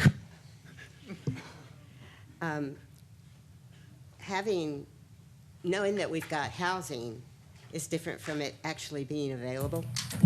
Can we get a feel for how much, for instance, I don't think there's any Section 8 available, any vouchers for Section 8 available in the city of Kyle. I would really like to have a good feel for that as well. That's helpful, Councilmember. We'll definitely look into that. And I don't know the numbers off the top of my head. We'll be working with KHA to get some of that information as well. Likely, honestly, we know that the wait list for almost all of these programs are really long. Currently, the market seems to be good enough that there's a little more vacancy than usual in some of these affordable complexes throughout the region, but largely, honestly, it's very tight usually. We only have 1 to 2% vacancy in most of these projects. And there's some limitation to how many projects can be funded in the region, right? That is correct. As I said, there's 3 within the region, and it's very competitive because we're looking at so many different cities and jurisdictions. Hey, a couple of months ago, I looked at all the buildings that were quote unquote affordable housing, and they had the lowest vacancy rates of any multifamily complex in the city. Always. Yeah. That's generally true. I'm talking about this off the top of my head. Generally speaking, sort of that NOAA properties are naturally occurring affordable housing, Class B, Class C, usually have a vacancy rate of around 3%. For the Class A, it's usually 5 to 8%. And then for affordable housing, it generally hovers around 1%. And again, these are just regional numbers, not specific for the city of Kyle. All right, anyone else? Just one last question, and you'll have to forgive me, I've only been doing this for less than a month up here. Wasn't the last census in 2020 though, not 2023? That is correct. So the census is decennial. It happens every decade. So the last one was 2020. during the pandemic. And then every year, essentially, the Census Bureau does what is called the American Community Survey. It's a sample survey of certain residents, and that's where the deep dig down information on demographics, housing needs, etc. is all now nested. So that's the data that we use. And the 1 year, 3 year, 5 year, again, this is slightly wonky, bear with me, is just the number of years that are part of the sample. So in Got it. general, the 5 year is better because it's a larger sample. But to the council member's point, in general, we know that because of the COVID impacts on the 2020 census, which forms the basis of that survey data, it was a little skewed. We're unsure of how that is. That's something, again, the entire nation is sort of struggling with. Of course, the Census Bureau provides data and we take it for what it is, but the Census Bureau itself has been clear that it's a little more fuzzy, and that's why when we go to smaller geographies or smaller sample sizes, that the data becomes much, much less reliable. Okay, got it. Thank you. All right, anyone else? Yeah, I just want to say one thing is, like we're having this conversation and, I don't even have to look around the room anywhere, but I hear, scoffs at the tone of the conversation that we're having around displacement and trying to help protect the people who live here. And that's a wide criticism that we get, is that we are spending so much time planning for the future and not necessarily paying enough attention to the people who are here. And here we have a conversation around how we can help people who currently live here. And we don't choose who they are. We are here to help everybody. And that is, I can say confidently that this group is here to make decisions that help everybody, not just some people. So, next time there wants to be criticism of us for not trying to have conversations and trying to move things forward to better protect the people who live here at a high growth period, I want to remember this moment. Awash, you have been around for a long time. You've developed a high acumen on affordability in the region. You're a part of. Hey, folks, can we please? We're trying to have a meeting here. Sir? Sir? We're trying to have a meeting. Thank you. I wanted to ask your opinion on our affordability situation in the city of Kyle. I know you've paid attention. You've paid attention throughout the region in all the different suburban. Sir? You've paid attention throughout the region for a number of years as it relates to affordability, and every city in the suburban area has their own issues. How do you see the city of Kyle as it relates to affordability within the region? Like, I'm asking for your personal take on it, like from your knowledge, and then also, do you have any advice for us as we keep going through this, like how we could be more effective just from your background? Thank you, Mayor, for those comments. And I'll start by saying Kyle sort of is very much what I would say is the median or average. It's sort of in the middle of the pack. Like the region, affordability has become an increasing challenge. And I shouldn't say like the region, it is truly throughout the nation. We have seen affordability issues rise. And so it is very much within that housing costs are mapping with that significantly lower, of course, compared to some of the other communities in our region. But still, there's some cost burden. We're seeing that focus on, particularly among renters, where there is more of a need and more of a pinch. And I'll just be very honest, some of that is, of course, associated with housing costs, which we're talking about there. Separate from this entire conversation is just wage growth and income growth. And part of it is that challenge has been exacerbated, frankly, since the 2008 recession, again, nationwide, but in our region as well. So that's added to the challenge. The other thing I'll just, say associated with that is, unlike some other cities within the region, Kyle is more of a, for lack of a better word, more of a complete city. It has full commercial centers, there's a vitality, it's more of a historic city. It's not just what would be called a bedroom community, which is really just a place for folks to have housing and housing only, largely in a suburban tract style. It's much more mix of population, which adds a degree of complexity, diversity, and beauty in the community that you have here. But it also, of course, exacerbates some of those challenges that exist with the housing as well, because you have a more diverse group of folks you're trying to serve. And then from an advice perspective, I'll just say it really has been exciting to see the work that y'all are doing in partnering with the Housing Authority, looking at the home repair. Honestly, I think, under the leadership of the council and of course the staff, I think you've all made great strides and hopefully you can continue making that. But part of these challenges really that we're facing are not only just local, they truly are at the state and federal level. And that's just a challenge that I think, again, communities across the nation are struggling with. Is there anything you think that we're missing in terms of how we're approaching this next season? Where it's clear, with Mayor Pro Tem's item that he helped kick this off, but as well as just the council in general, we want to see, people be able to afford to live here. And we recognize that there are a lot of external factors that are outside of our control. But do you think there's anything that we could be doing in the coming months that we're not currently doing to help set us on a better path for affordability? One thing, and I don't want to promise big here on the record, but I'll just say, hearing what the Mayor Pro Tem was saying, we might work with staff to have some very preliminary recommendations, which are, again, internal, looking at if those are things that need to be guided as the project is completed. The idea, honestly, would be that hopefully really it's about matching those MFI levels, looking at where the real need is, and this is a great way to start, having a housing assessment to understand where the need is and matching it. You all are already on that pathway. Maybe we can try to speed that up so that there's some interim guidance. And then the last thing I'll just add to that, Almut is also just saying that one of the things that we're seeing again across the region is that we're looking at looking at housing costs. We don't particularly have access to that data. We can pull it from some other sources, but increasingly we're trying to see how do we match transportation costs with housing costs as well. Because if folks are, working outside the city, then their transportation costs are significantly higher. So bringing the jobs housing balance is one of those things that has to be managed as well.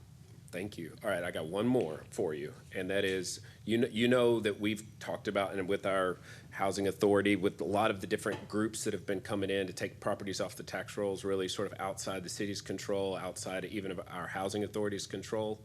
The 80% Austin AMI figure that basically is at 100% of Kyle's income is kind of a threat to affordability, because what it allows for multifamily developers to do is to take properties off tax rolls, charge market rent, and not have to pay taxes. And essentially, they pocket the money. It doesn't go directly to reducing rents for anyone. Do you think that there is a chance in the coming months, hopefully, maybe this next year or something, that we might be able to get the HUD to take a look at the way they calculate their 80% AMI figures for a larger region and allow for it to be city by city, because Kyle is not Cedar Park, Kyle is not Georgetown? I would love to say yes. Likely no, but to be fair, this is truly an ongoing conversation throughout the nation. Researchers, advocates around the nation are beginning to notice. One of the things that's hard because of just the size of the geography and the data availability, but there's also just differentials within communities as well, right? So median family income in one part of the city is different from another. Even within a city, it becomes very complicated very quickly. I also want to acknowledge, of course, I understand HUD is setting standards for the entire nation. That's challenging. I understand that. What I would say, I think, to that is really the fact that the leadership here is really thinking about how to get the most bang for your buck in terms of where there is a tax abatement or another program that might require subsidy or a tax program, that you are truly getting affordable units that serve the needs of the local community. And I think hopefully this data can help guide that, because I do agree, I think that is a great thing to focus on, to make sure that when you are getting affordable housing, it truly serves those in need, particularly if it has some kind of subsidy or tax abatement or other resource allocated to it. Okay. If we were to want to lobby someone to I was thinking the same thing. to try to work on our behalf to have that conversation, where would we start? The low-income housing, the National Low-Income Housing Coalition, and it's based out of DC. They have been working on needs for low-income housing for years. This has been a big question for them that they have been pursuing. I know they get feedback from communities across the nation, and certainly I think they would be interested in hearing more about that, because you all are talking about something that's on the ground here that they're talking about, and they're working with Congress to address those needs. Okay. Thank you. Yeah, I mean, the problem is, if you want to give an affordable housing deal in Kyle, how do you do it? Because everyone wants tax subsidized housing. All of the developers, every multifamily project that's come before me in the last multiple years, they want to take the property off the tax rolls, and not just city tax rolls, by the way. That's no taxes. And then when you go and actually analyze the rates that they charge to folks, it's the same as the neighbor. One just pockets all the difference, or maybe makes a 5% reduction while they're keeping the 20% savings, which is just brutal on you can't survive as a community that way. So I'm wondering, like, in this study, can there be an element of it that is some kind of like methodology for how we can make sure that if we're like a policy, like this is, if you're wanting to have affordability as a component of your project, what policy can we put in place that shows you exactly what you have to do, and that we then as a council and as a city have confidence that the dollars that we're crediting to the developer will be passed through to the end user? Is there some part of this study that would take that into consideration, I suppose? Is just something to think about. Rosie? Councilmember? I think that was one of the directives that I provided. So like building out a Kyle-specific AMI, or at least putting together and pulling which data would help create that, is what allows us to then develop that policy. So you're saying that this study will give us numbers that we could then point to as we approach affordable? Yes. Like building the foundation, like quite literally just telling us, hey, this is the numbers, and then you make the decisions from then on out on how to build these things to figure out what is going to be best working for Kyle. Because I think pushing HUD to do something is damn near impossible. Like, we ain't going to be able to do that. Boulder up the hill. Yeah, That's like too we're much. not going to be able to do that. But Jose can do a lot. by working in, I think, a lot of the different like granular level like data sets that I am asking for, I think that then allows us as council then to use that information to then build upon, and just really using this as a foundation, really. So that question, that issue that you brought up, Mayor, is really why we started down this path in the first place, because we recognize that we're getting all of these asks for folks to build income restricted housing based on Austin HUD MFI levels that really aren't meaningful in Kyle, but we don't have the study or the metrics to back up when we push back. We can always, for low-income housing tax credits, they're coming to us for resolutions of no objection. We can always ask for things as we have those conversations with them and look to seek deeper levels of affordability. But the requirements that they're bringing that they have to comply with are the federal requirements. Right. And so if they're gonna come into deeper levels of affordability for us, then we have to figure out how we make that balance for the project to still make and to pencil for the development to continue. So it's a balance that it's a balance that has to happen, because when you get into these true 4% and 9% LIHTC, in its deep levels of affordability, the margins are not that big. So it's all stuff that we will need to look at, and I think we're going to have the data here with the outcome of the housing assessment that will lead us into presenting some strategies to council that we can talk about that will guide the future development elements that we bring to the council. So that's kind of how we're approaching that. We bring this back to you. Housing Works is going to provide the study. Use of time.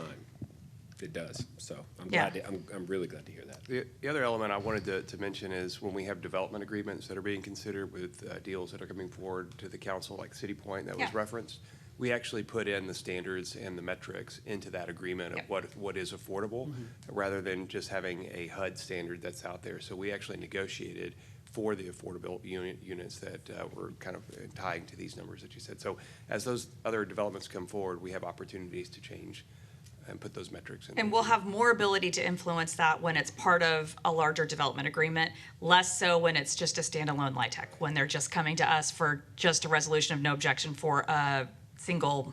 That's when the margins are, it gets interesting on those. And then I just wanted to make sure that we're not only looking at this in terms of like development and utilizing this for development agreements and development. Like I think that that's a part of it, but just making sure that we're not just looking at it simply through that lens, but also about preservation of like what we currently have as well for our individuals. That'd be great. Absolutely, that'll be part of the strategy that will come forward. All right, good discussion. Anyone else? I just want to thank you for presenting this information to us.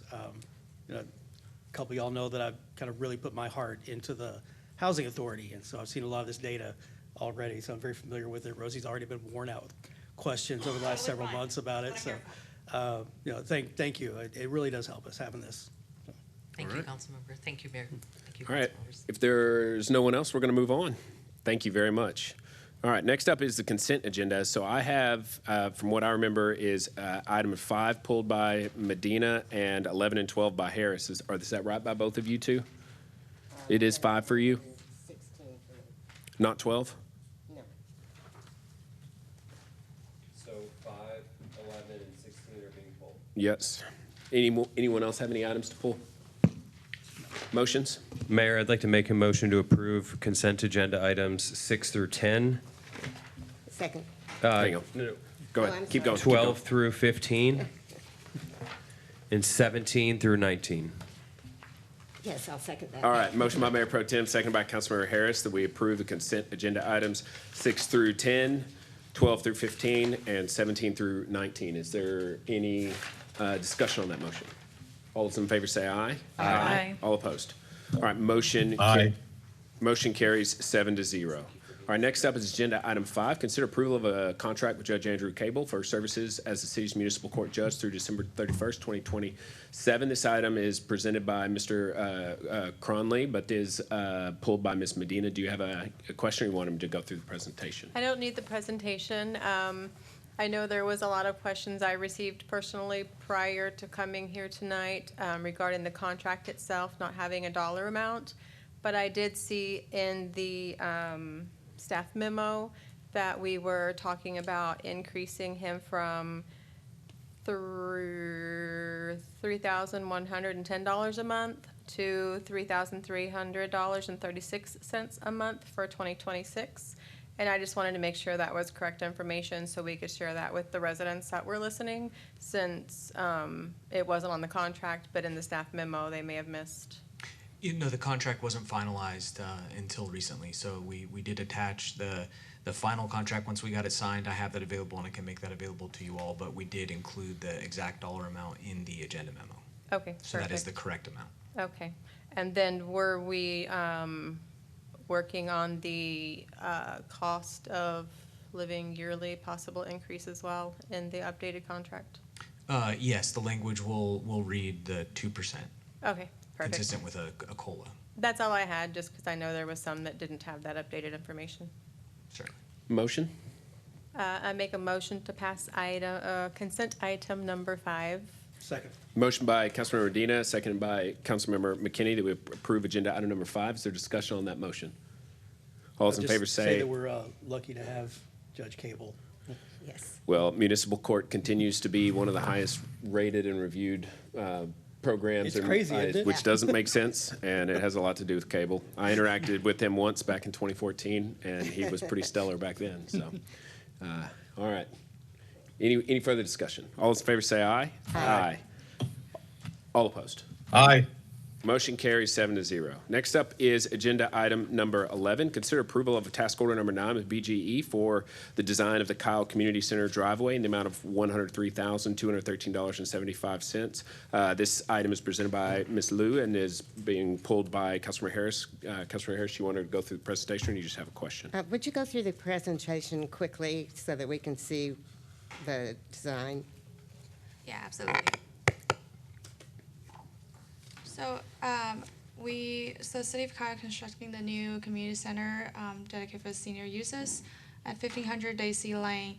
The current driveway situation onto that facility, there's only one driveway that off of Daisy Lane that has limited sight distance and is causing safety concerns.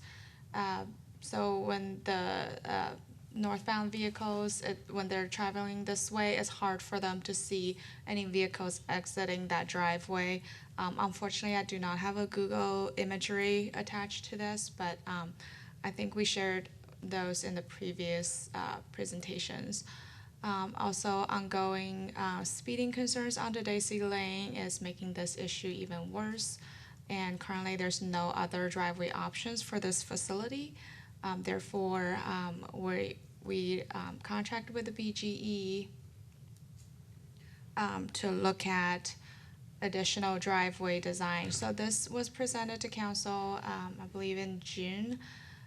This is from the staff. We're looking at potentially, as an interim solution, changing that existing driveway as a right-in, right-out to restrict the full access and make it slightly safer, and also having another driveway onto Daisy Loop where that red driveway is, to allow a different access, different full access to this facility.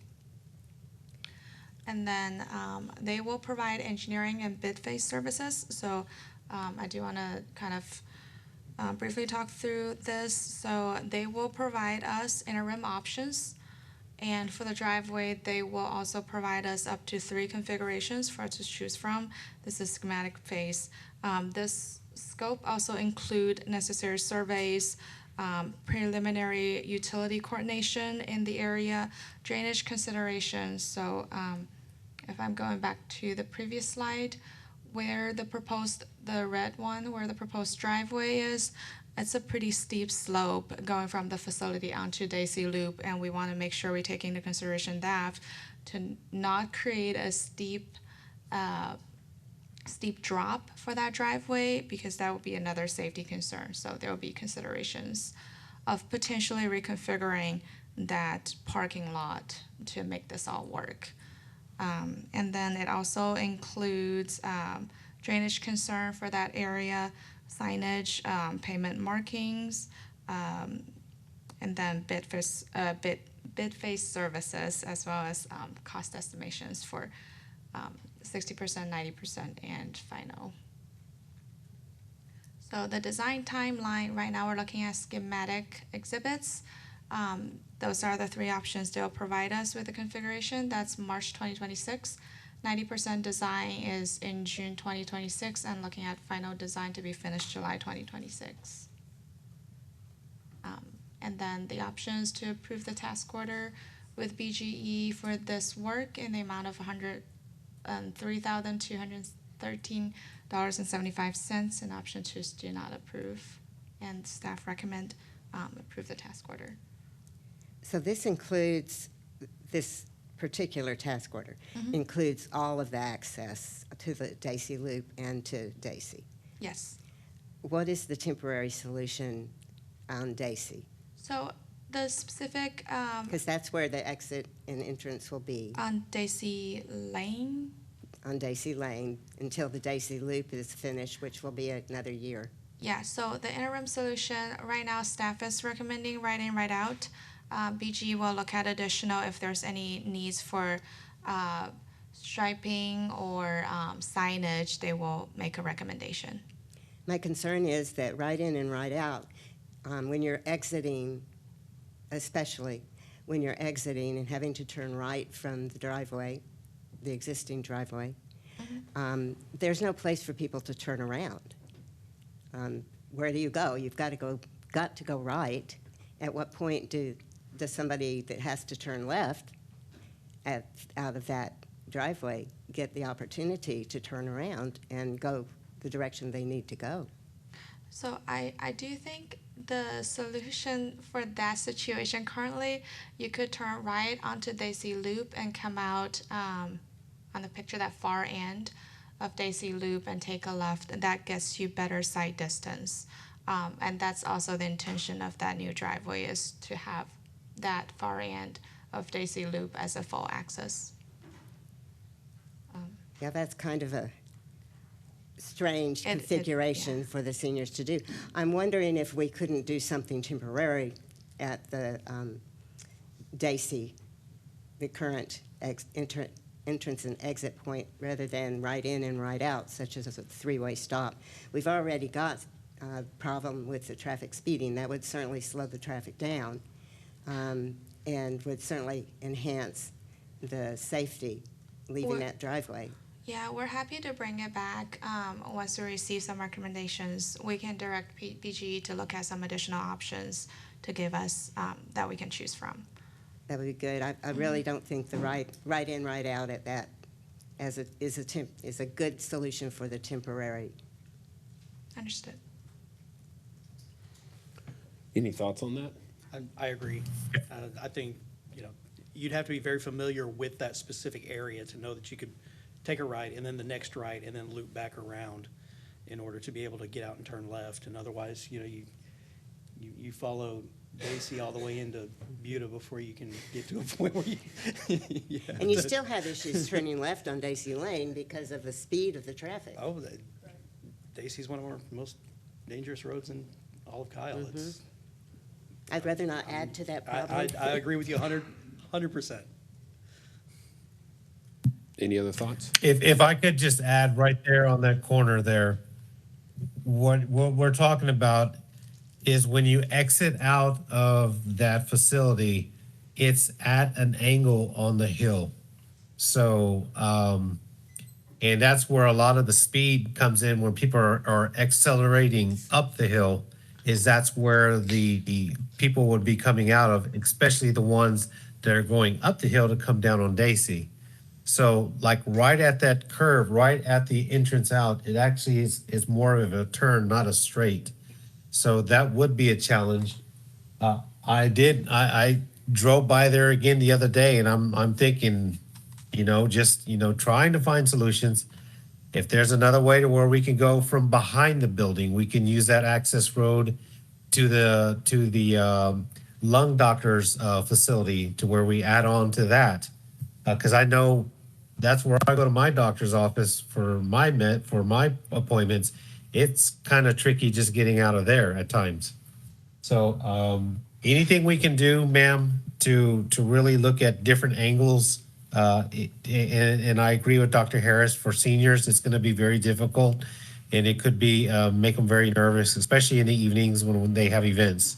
So anything we can really look at from all angles of the property itself, and see what they can be able to do if we go through this approval.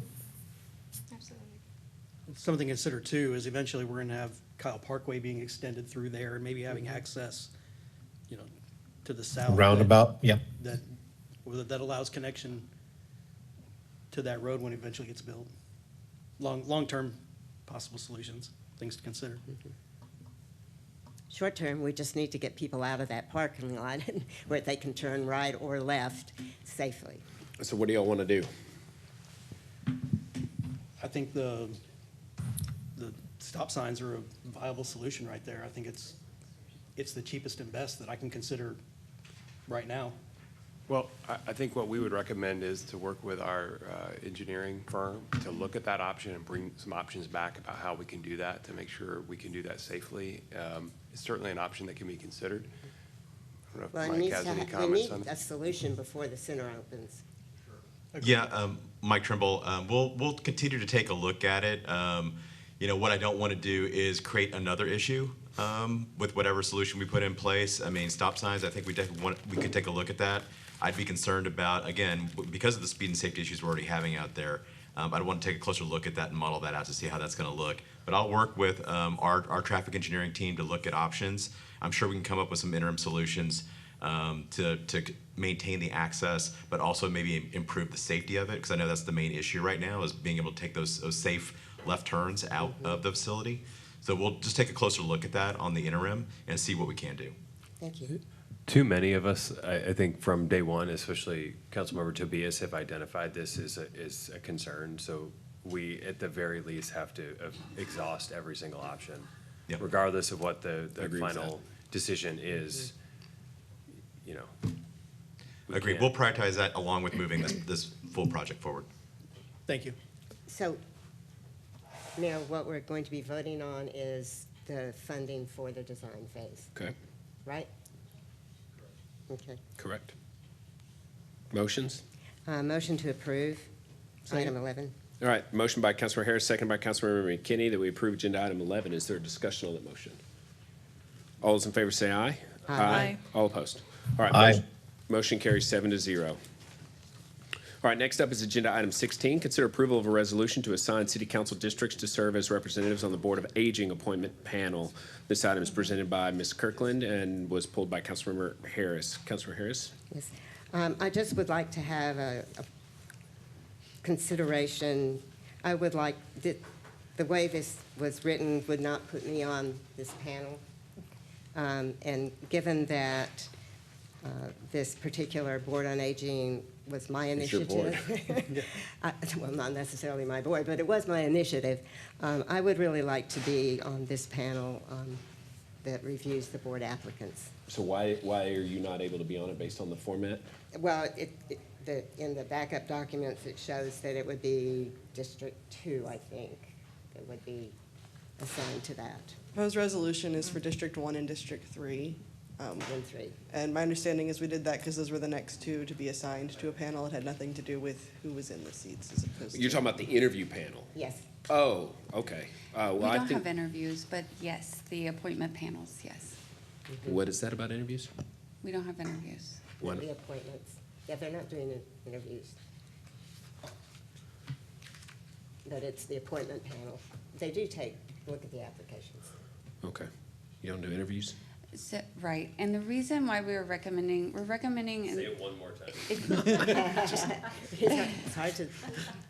How do you decide? We're recommending to assign districts to these panels because the last time we did this, Councilmember McKinney wasn't even on the dais at that time. And so we're recommending to move to appoint districts so that as new council members take their seats, we don't need to revisit who's going to serve on these panels. So but is this different than the boards and commissions policy? Yeah, well, it's a portion of the boards and commissions appointment policy. Okay. So what you're asking for is an amendment to the policy or an amendment just a direction? There's a slide with the options. So we had recommended 1 and 3 because they were the next ones on the rotation list, which is what we've been using because when we last set appointment panels, Board on Aging wasn't a board yet. Right. Okay. So, Well, how about, can we just do volunteers and just pick 2 from the dais Yeah, on this we one? have so it's 1 and 3, 2 and 4, 5 and 6. Right. Those are the groups. Mhm. So we're recommending one of those groups, not just any random. So to keep the districts. policy going and intact? Yeah. Okay. Well, and I'd be happy to trade off one of the ones that I've got. Yeah, so that was option 2 was to appoint districts 2 Yeah. and 4 to Yeah. the Board on Aging. Well, panel. it's kind of a situation where the policy, which normally works, is kind of getting in the way of, where we're at. So I'm okay with whatever y'all want to do, but I do think Councilor Harris has got a pretty solid vision for what this board is since she proposed it. So I think she should be on that. I would like to know what she's offering in order to. Oh, my gosh. Yeah. What are you willing to give up? Knowledge is all I've got. Knowledge. And So do y'all have an experience. objection to, and the trade-off will be, that means the next, will go to 1 and 3, whatever the next group is, maybe, hopefully the, We're going to bring forward an item after the final election is considered so that we can assign districts rather than sitting council members to each of these panels. Because we have had, I think Train Depot Board wasn't active at the time that we set these appointment panels as well. And so for Oh, any of the gosh, boards I remember that, weren't yeah. active, we've been just rotating through. Okay. Well, and then we've lost a couple because they've Yeah. gone to partnerships. So So the you- Community Garden Committee and the So we're Trails just going to Committee. revisit it and then try to appoint districts instead of council members. so you're going to bring back an Yes. update to the boards and commissions Yes, policy we're just to go waiting through for this? the last seats to be seated. Is there any objection to allowing for, you're telling us we have to do 1 and 3 or 2 and 4?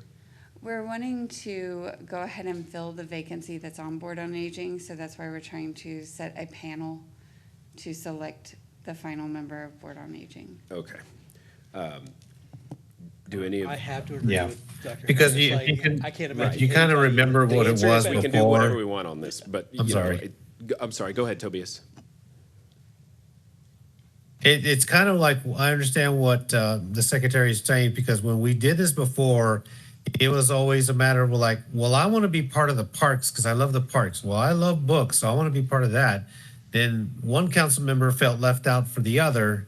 And then it's like, well, I want to be part of that too, but you can only do one or the other. So that's why it goes back to, well, the only thing that was left for Zuniga at the time was to be the train depot. And he's like, well, I didn't really want to be part of that. So I can understand where we're trying to set a specific type of policy. But I also see the open book where Dr. Harris, this was her initiative from the beginning.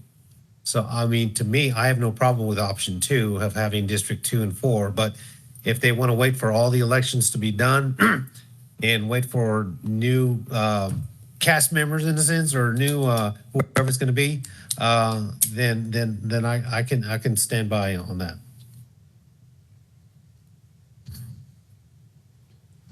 I think it really comes down to the two ladies to my right, because Mayor Pro Tem is going to be, on the ballot, and we have two brand-new elected officials here, and one policy has one of you, one option has the other. Do either of you have a particular strong desire, inclination to be on this particular panel? Or off. Or off? Right. I can go either way.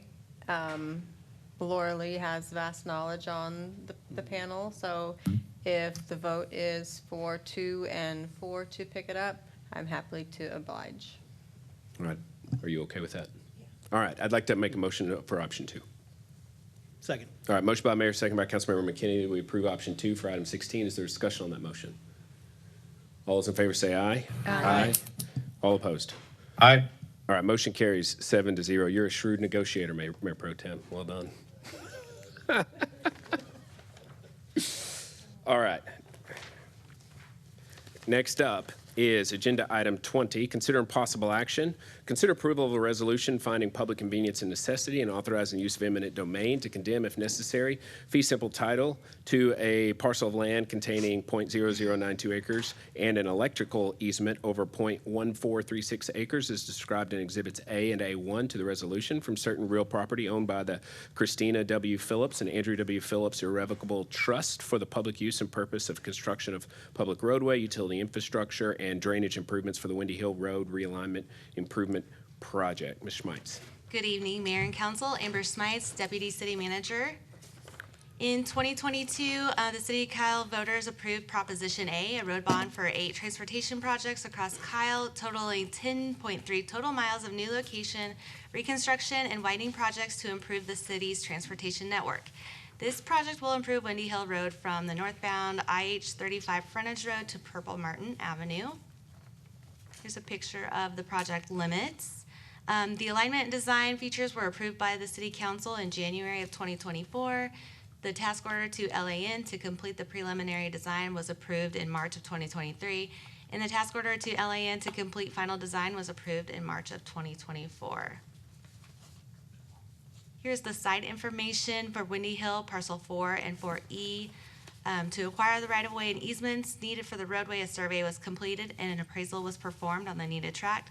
Property interests here include fee simple right-of-way of 401 square feet and an electrical easement of 6,256 square feet. Improvements within the right-of-way include roadway reconstruction.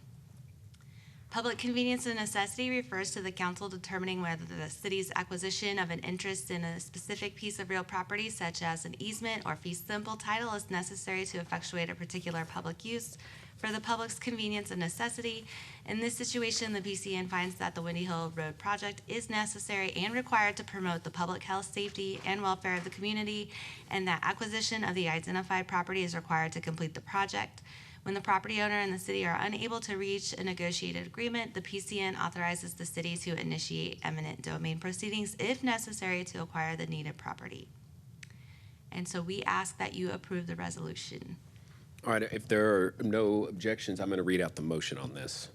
All right, I move that the City of Kyle authorize the use of power of eminent domain to acquire .0092 acres of land in fee simple and an electrical easement over .1436 acres from property owned by the Christina W. Phillips and Andrew W. Phillips Irrevocable Trust as described in Agenda Item 20 for the public use of constructing public roadway, utility infrastructure, and drainage improvements for the Windy Hill Road Realignment and Improvement Project. Motion by Mayor, second by Mayor Pro Tem. Is there discussion on the motion? Roll call vote. Medina. McKinney. Yes. Zapata. Yes. Mitchell. Yes. Heiser. Yes. Tobias. Aye. Harris. Yes. All right, motion carries 7-0. Next up, agenda item 21, consider approval of a resolution finding public convenience and necessity and authorizing the use of eminent domain to condemn, if necessary, fee simple title to a parcel of land containing .094 acres and a temporary easement over .0887 acres as described in Exhibits A and A1 to the resolution from certain real property owned by Ation LLC for the public use and purpose of construction of public roadway and drainage improvements for the Old Stagecoach Road North Roadway Improvement Project. Ms. Schmeitz. This is the last PCN on your agenda tonight. Again, road bond project. This project will improve Old Stagecoach Road North from Six Creeks Boulevard to Veterans Drive. Here is a picture of the project limits, alignment and design, features approved by the council in January of 2024. Task order to pave Dawson to complete preliminary design approved in April 2023, and then the task order to pave Dawson to complete the final design was approved in September of 2024. Site information, this is Old Stagecoach Road North Parcel 25.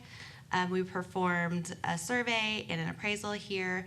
Our interests include fee simple right-of-way of 4,092 square feet and 3,863 square feet. And improvements within the right-of-way include roadway reconstruction. And again, we are asking you to approve the resolution to authorize the PCN here. All right, this item also has a special motion. I'm going to read that out now. I move that the City of Kyle authorize the use of the power of eminent domain to acquire .094 acres of land in fee simple and a temporary easement over .0887 acres from property owned by Ation LLC as described in Agenda Item 21 for the public use of constructing public roadway and drainage improvements for the Old Stagecoach Road North Roadway Improvement Project. Second. All right, motion by Mayor, second by Councilmember Harris. Is there discussion on the motion? Roll call vote. Mitchell. Yes. Heiser. Yeah. Medina.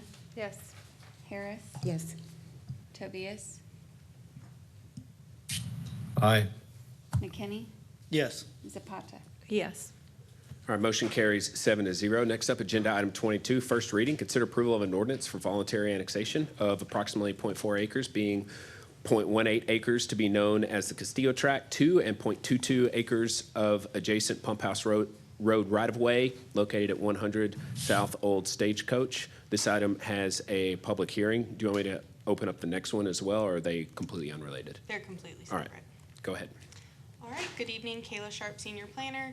Tonight I have an annexation for you located at the five-way intersection of Center Street, South Old Stagecoach, and Pump House Road. So this is an approximately .18 acre portion that is currently outside of city limits. The rest of the portion is already inside city limits, so this is just bringing the rest of the property into the city.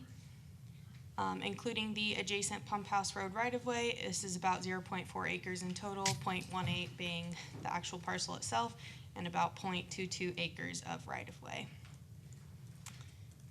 So on November 18th, the resolution accepting the annexation petition was accepted by council. Tonight we have the public hearing and first reading of the ordinance, and then if needed, we will have a second reading December 16th. So your options here tonight are to hold the public hearing and conduct the first reading of the annexation ordinance, or hold the public hearing and deny the ordinance. Staff recommends conducting the public hearing and consider the first reading to annex the 0.4 acres. All right, this item has a public hearing, so if there are no objections, I'm going to open the public hearing now.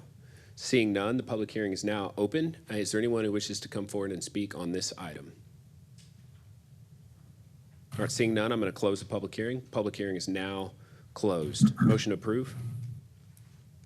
Second. Motion by Mayor, second by Councilman McKinney. Is there a discussion on that motion? I have a question. Councilman Harris. Just for clarification, this is where the roundabout's going. I believe, yes.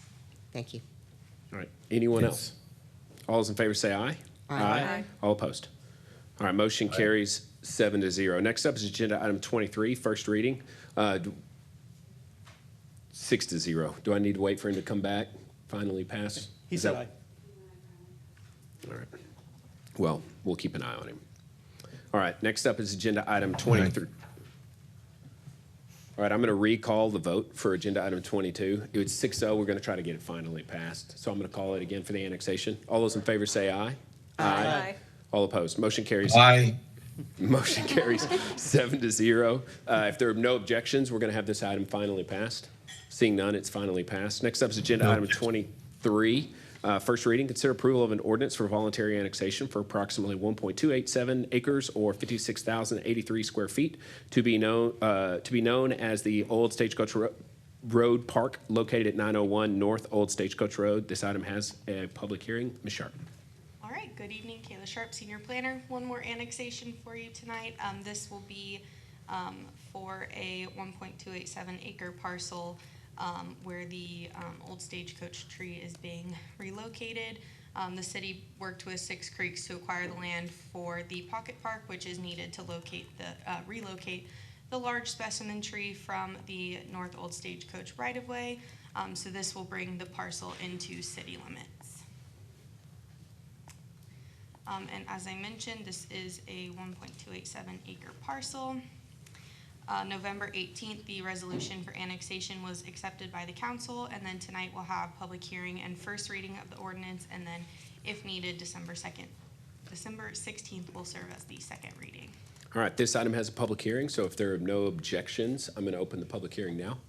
Seeing none, the public hearing is now open. Is there anyone who wishes to come forward and speak on this item? All right, seeing none, I'm going to close the public hearing. Public hearing is now closed. Motion to approve.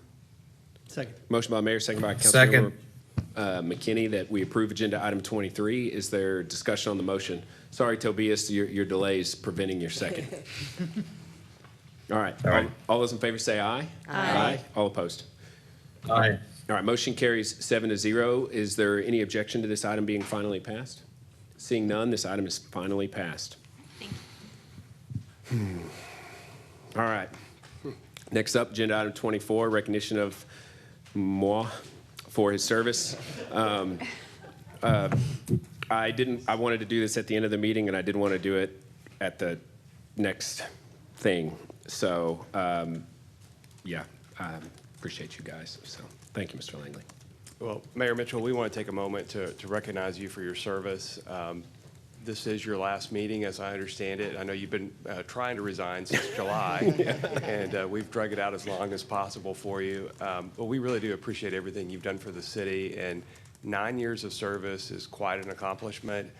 I haven't added up all the meetings that you've attended, but I'm sure it's hundreds of different meetings that you've attended and thousands of hours that you dedicated to this city, time away from yourself, your family, other things that you could have been doing, and that's quite a service to this community, and it will be noticed that you're missed here. So we do appreciate everything you've done, and on a personal level, I just want to tell you thank you for all of your support over the time that I've been here. You've been great to work with. We do have something special for you. Jennifer Kirkland is going to present something to you to commemorate this. It's very heavy, so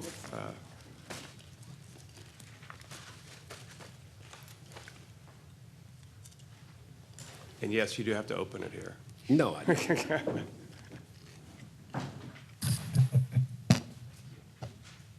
really do have to open this. It's very heavy. Great. Oh, my God.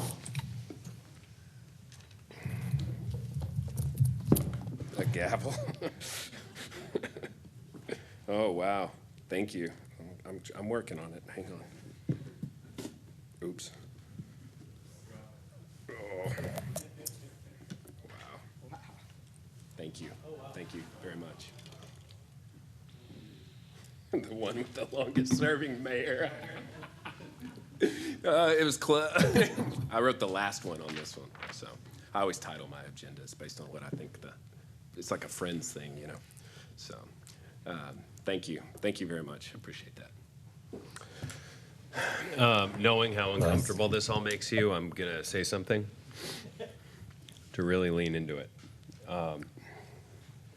So, you know, like, this is year 3 for me, and being around, you know, like, my only knowledge of you is mostly in this capacity. And I can just say the amount that I've learned from you, and the knowledge that has become institutionalized in your mind around where the city came from, and how you know, the decisions that have been shaped or that have been made to shape where we're at now, and also planting seeds for the future.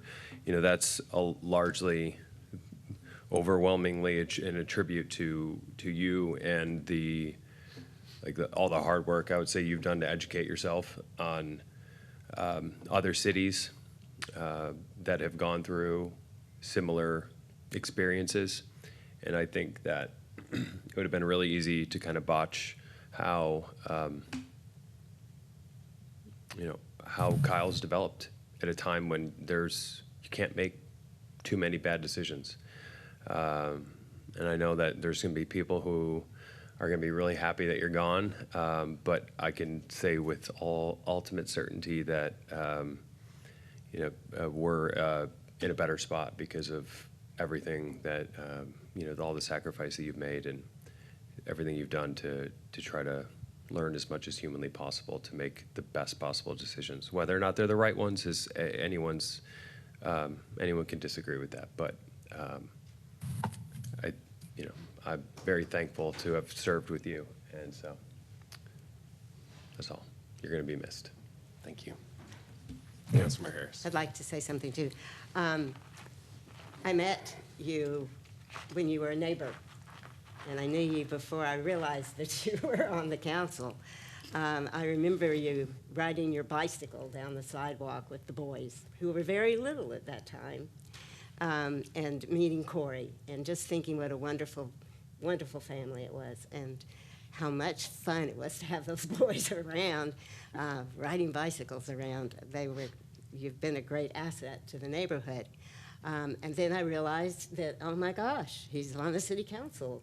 And I remember my first conversation with you about that was, we are turning into the apartment and warehouse district between San Antonio and Austin. But in watching you on the council and watching the decisions you've made, your logic and your ethics have been incomparable. And that is why I chose to run for council, was because you were mayor and Brian was city manager, which was definitely part of your decision. So I want to thank you for that. I've enjoyed my term on council so far, and it's because you've been a wonderful mayor. Thank you. All right, Travis, this is Tobias. Where do I start, brother? You know, this is one of my favorite photographs I've got of us right there. Costco. When we opened up Costco. But, you know, from day one, you know, when I got on in 2020, you know, we've been through a lot. And I can tell you for a fact that, you know, you brought a lot of prosperity to our city. I know that there's a lot of people out there who may look at it differently, but you should be very proud of your accomplishments. Like I've told you many times before, we've had many conversations, many phone calls. But just remember what we went through. You know, I got sworn in February 20, and then a month later, the worst pandemic hit in our country and in our society, in our community. And I remember one of the conversations you had, because it was very, very difficult for you, where we had to shut down businesses and daycares. Remember that? I do. And we were going around we went around and put up all those orange fences around the playgrounds because we did not know what we were faced with. And your leadership at that time was vital. And I remember you were saying, Tobias, what do we do? What do we do? And I says, just do what's best for the community, man. We don't know what we're in, but you've got to follow through. Whatever it is, decisions you make, you've got to follow through. And you did. And we got through it. And we got through a lot of this, the bonds. We got a lot through the Public Safety Center. And then lo and behold, the snowstorm hit, you know. And that's when our community needed us the most. And so just remember those times where we were challenged like that. And it's great to see the businesses. It's great to see everything else in the neighborhoods and all that stuff, the success we had. But just remember how you persevered through a lot of those challenges and a lot of the scrutiny and the criticism, because we all go through that as well. I've made decisions here that may not be very popular to people, but this is your moment, man. And always remember that your wife has been very supportive of you. She loves you. Your boys are very, very proud of you. And you're a good dad. You're a good father. You're a good husband. And like I said, I've known you on a personal level for so many years now. And I just wish you the best. And I wish I could be there. But other circumstances happen. But, you know, I'm still a phone call away. All right, Travis? It was good serving with you, man. You too, Tobes. It really is.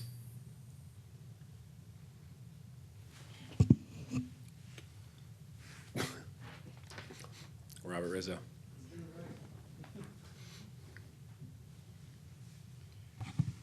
Where do I begin? Well, let's start in the beginning. Someone start the clock. A very turbulent time where you and I bumped heads in the first year, probably a year and a half. We couldn't agree on anything. If it was daylight, you would say it's bright. I'd say it's cloudy. It was a really tough time, but we learned to work together. And the way we did that is we communicated, and we learned how to working together only benefited the people that we served. And that's something we really learned together. And you helped me bring a lot of my vision forward. You saw the caring I had for the city and how much I wanted to make my time count on council. And you worked tirelessly to make sure that we did some great things for our city. We think about what we've brought here, Costco, and all the other wonderful amenities that coincide with that. But think about our beautiful parks that we've got. 3 amazing parks that we were able to find funding so we wouldn't put that burden on the taxpayers. We always thought outside the box. We were forward thinking. An Uber program that serves our community that didn't outprice the residents.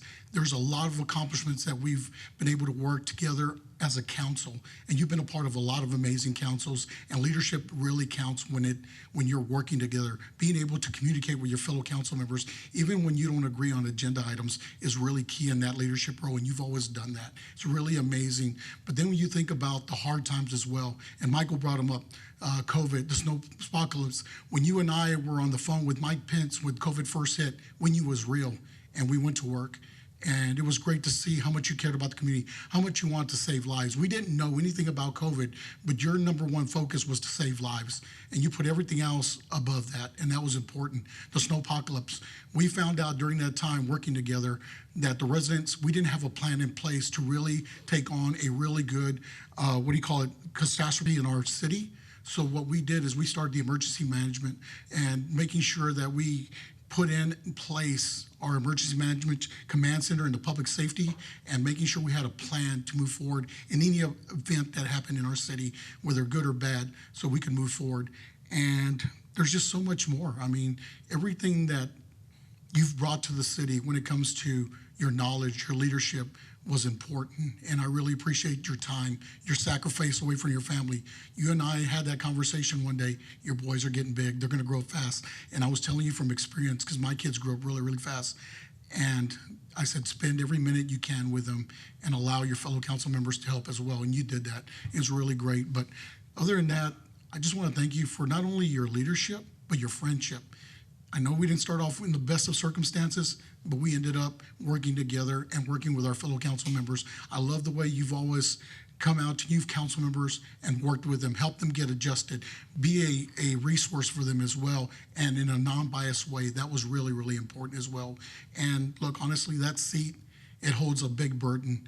you're criticized for every decision that's made on that dais. And it's, even though there's 7 of us up there, it's always back on you. And you've always handled it with a lot of class. Even when you're getting beat up, you were always very courteous about it and important. That's an important part of leadership. But leadership also means steering the ship. And it's hard when you have different councils coming in every rotation. And you did that, and you did it in a positive way, and you learned to work with everybody. And I'm probably the most difficult person you always had to work with, but even at the end, we didn't always agree, but you know what? We had respect for each other, and that was really, really important. And I appreciate for you sharing your knowledge, your time, and your talents with our city, and I'm really happy to see you staying in the city, because for a while there, we've had mayors serve and leave, and I thank them for their time, but to see you stay here after your tenure is gonna be a really great for our city, because it shows that you weren't just planning for your term in council as mayor, you were planning for your future in Kyle, and that's really, really important. So thank you for your leadership. Thank you, and I wish you all the best on your journey. Thank you.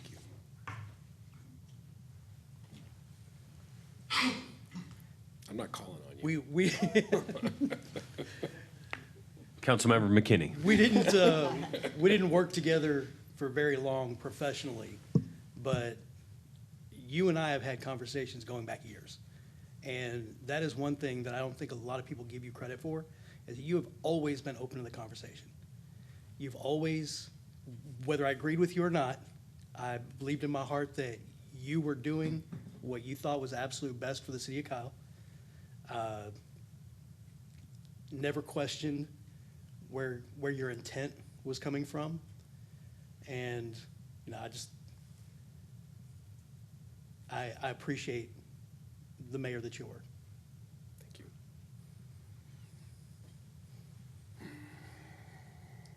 Okay. Not one tear. All right, let me go again. No. I mean, I don't really know what I would say. I think that, you know, I've spent a lot of time preparing for this moment, and now it's sort of like my kids love superhero movies, and one of their favorites is Doctor Strange, and how they try to stretch out that moment of time at the end. This is boys, you know, where the lightning is going. So that's kind of how I feel, because I have, you know, and I really appreciate what you said, Robert, about staying in the city of Kyle, because I really did try to build the city I wanted to live in. You know, was kind of at the heart of what I was about for a long time. That's what drew me to the city of Kyle, or to this seat, or to this dais, was to try to help shape the town into the direction that would help us all, and help my family as well, find a great quality of life. And I think that Kyle has a ton of challenges ahead, but I'm real excited about the staff that we've developed over the course of many, many years. I mean, I think I was telling Melissa just a couple days ago how the culture of our staff has really transformed. There's not a lot of you know, animosity. There's a sense of shared vision and pride in the work, and there's a ton of talent. It's really exciting to see that. And if I'm happy about, like, when I look back at my time, like in terms of the unseen transformations that have taken place, it is the elevation of the professional capability and caring of our city staff. I think we've leapfrogged every other city in the Austin region, and I'm not the only one who thinks that. I'm told that by people in the region constantly, how the city of Kyle stands out from a staffing standpoint, and I'm just super proud of that. And then the second thing is the relationships, because nothing gets done by one person.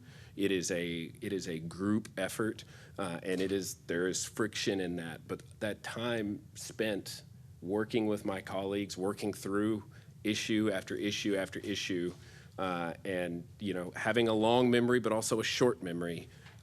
That's been time really well spent.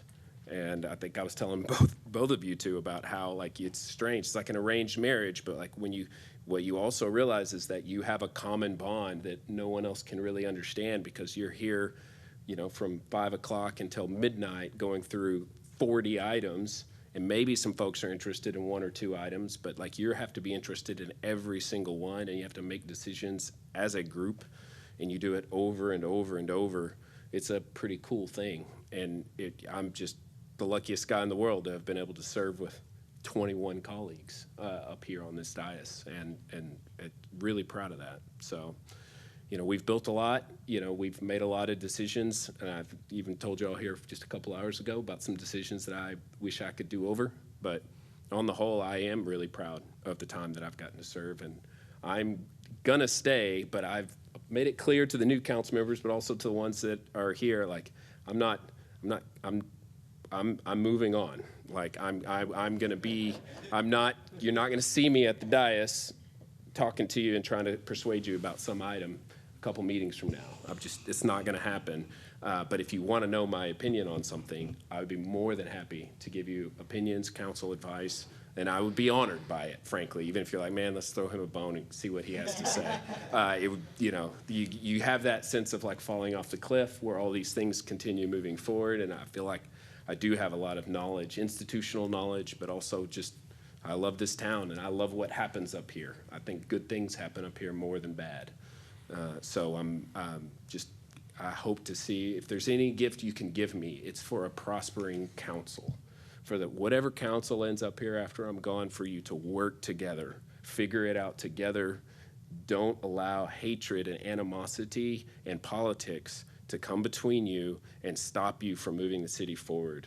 If you're making decisions that are in the best interest of the community, that means you also have to be working with your colleagues to accomplish that. And if you will do that, you will succeed. I guarantee it. So I'm still stretching out those moments, but love you guys. Gonna miss you a lot. I probably won't be here for canvassing. This is it. I'm done. So whoever it is gets sworn in, you're gonna have to have some other MC take care of that part. So, all right. Motion to adjourn. Second. Love you guys. Take care, brother.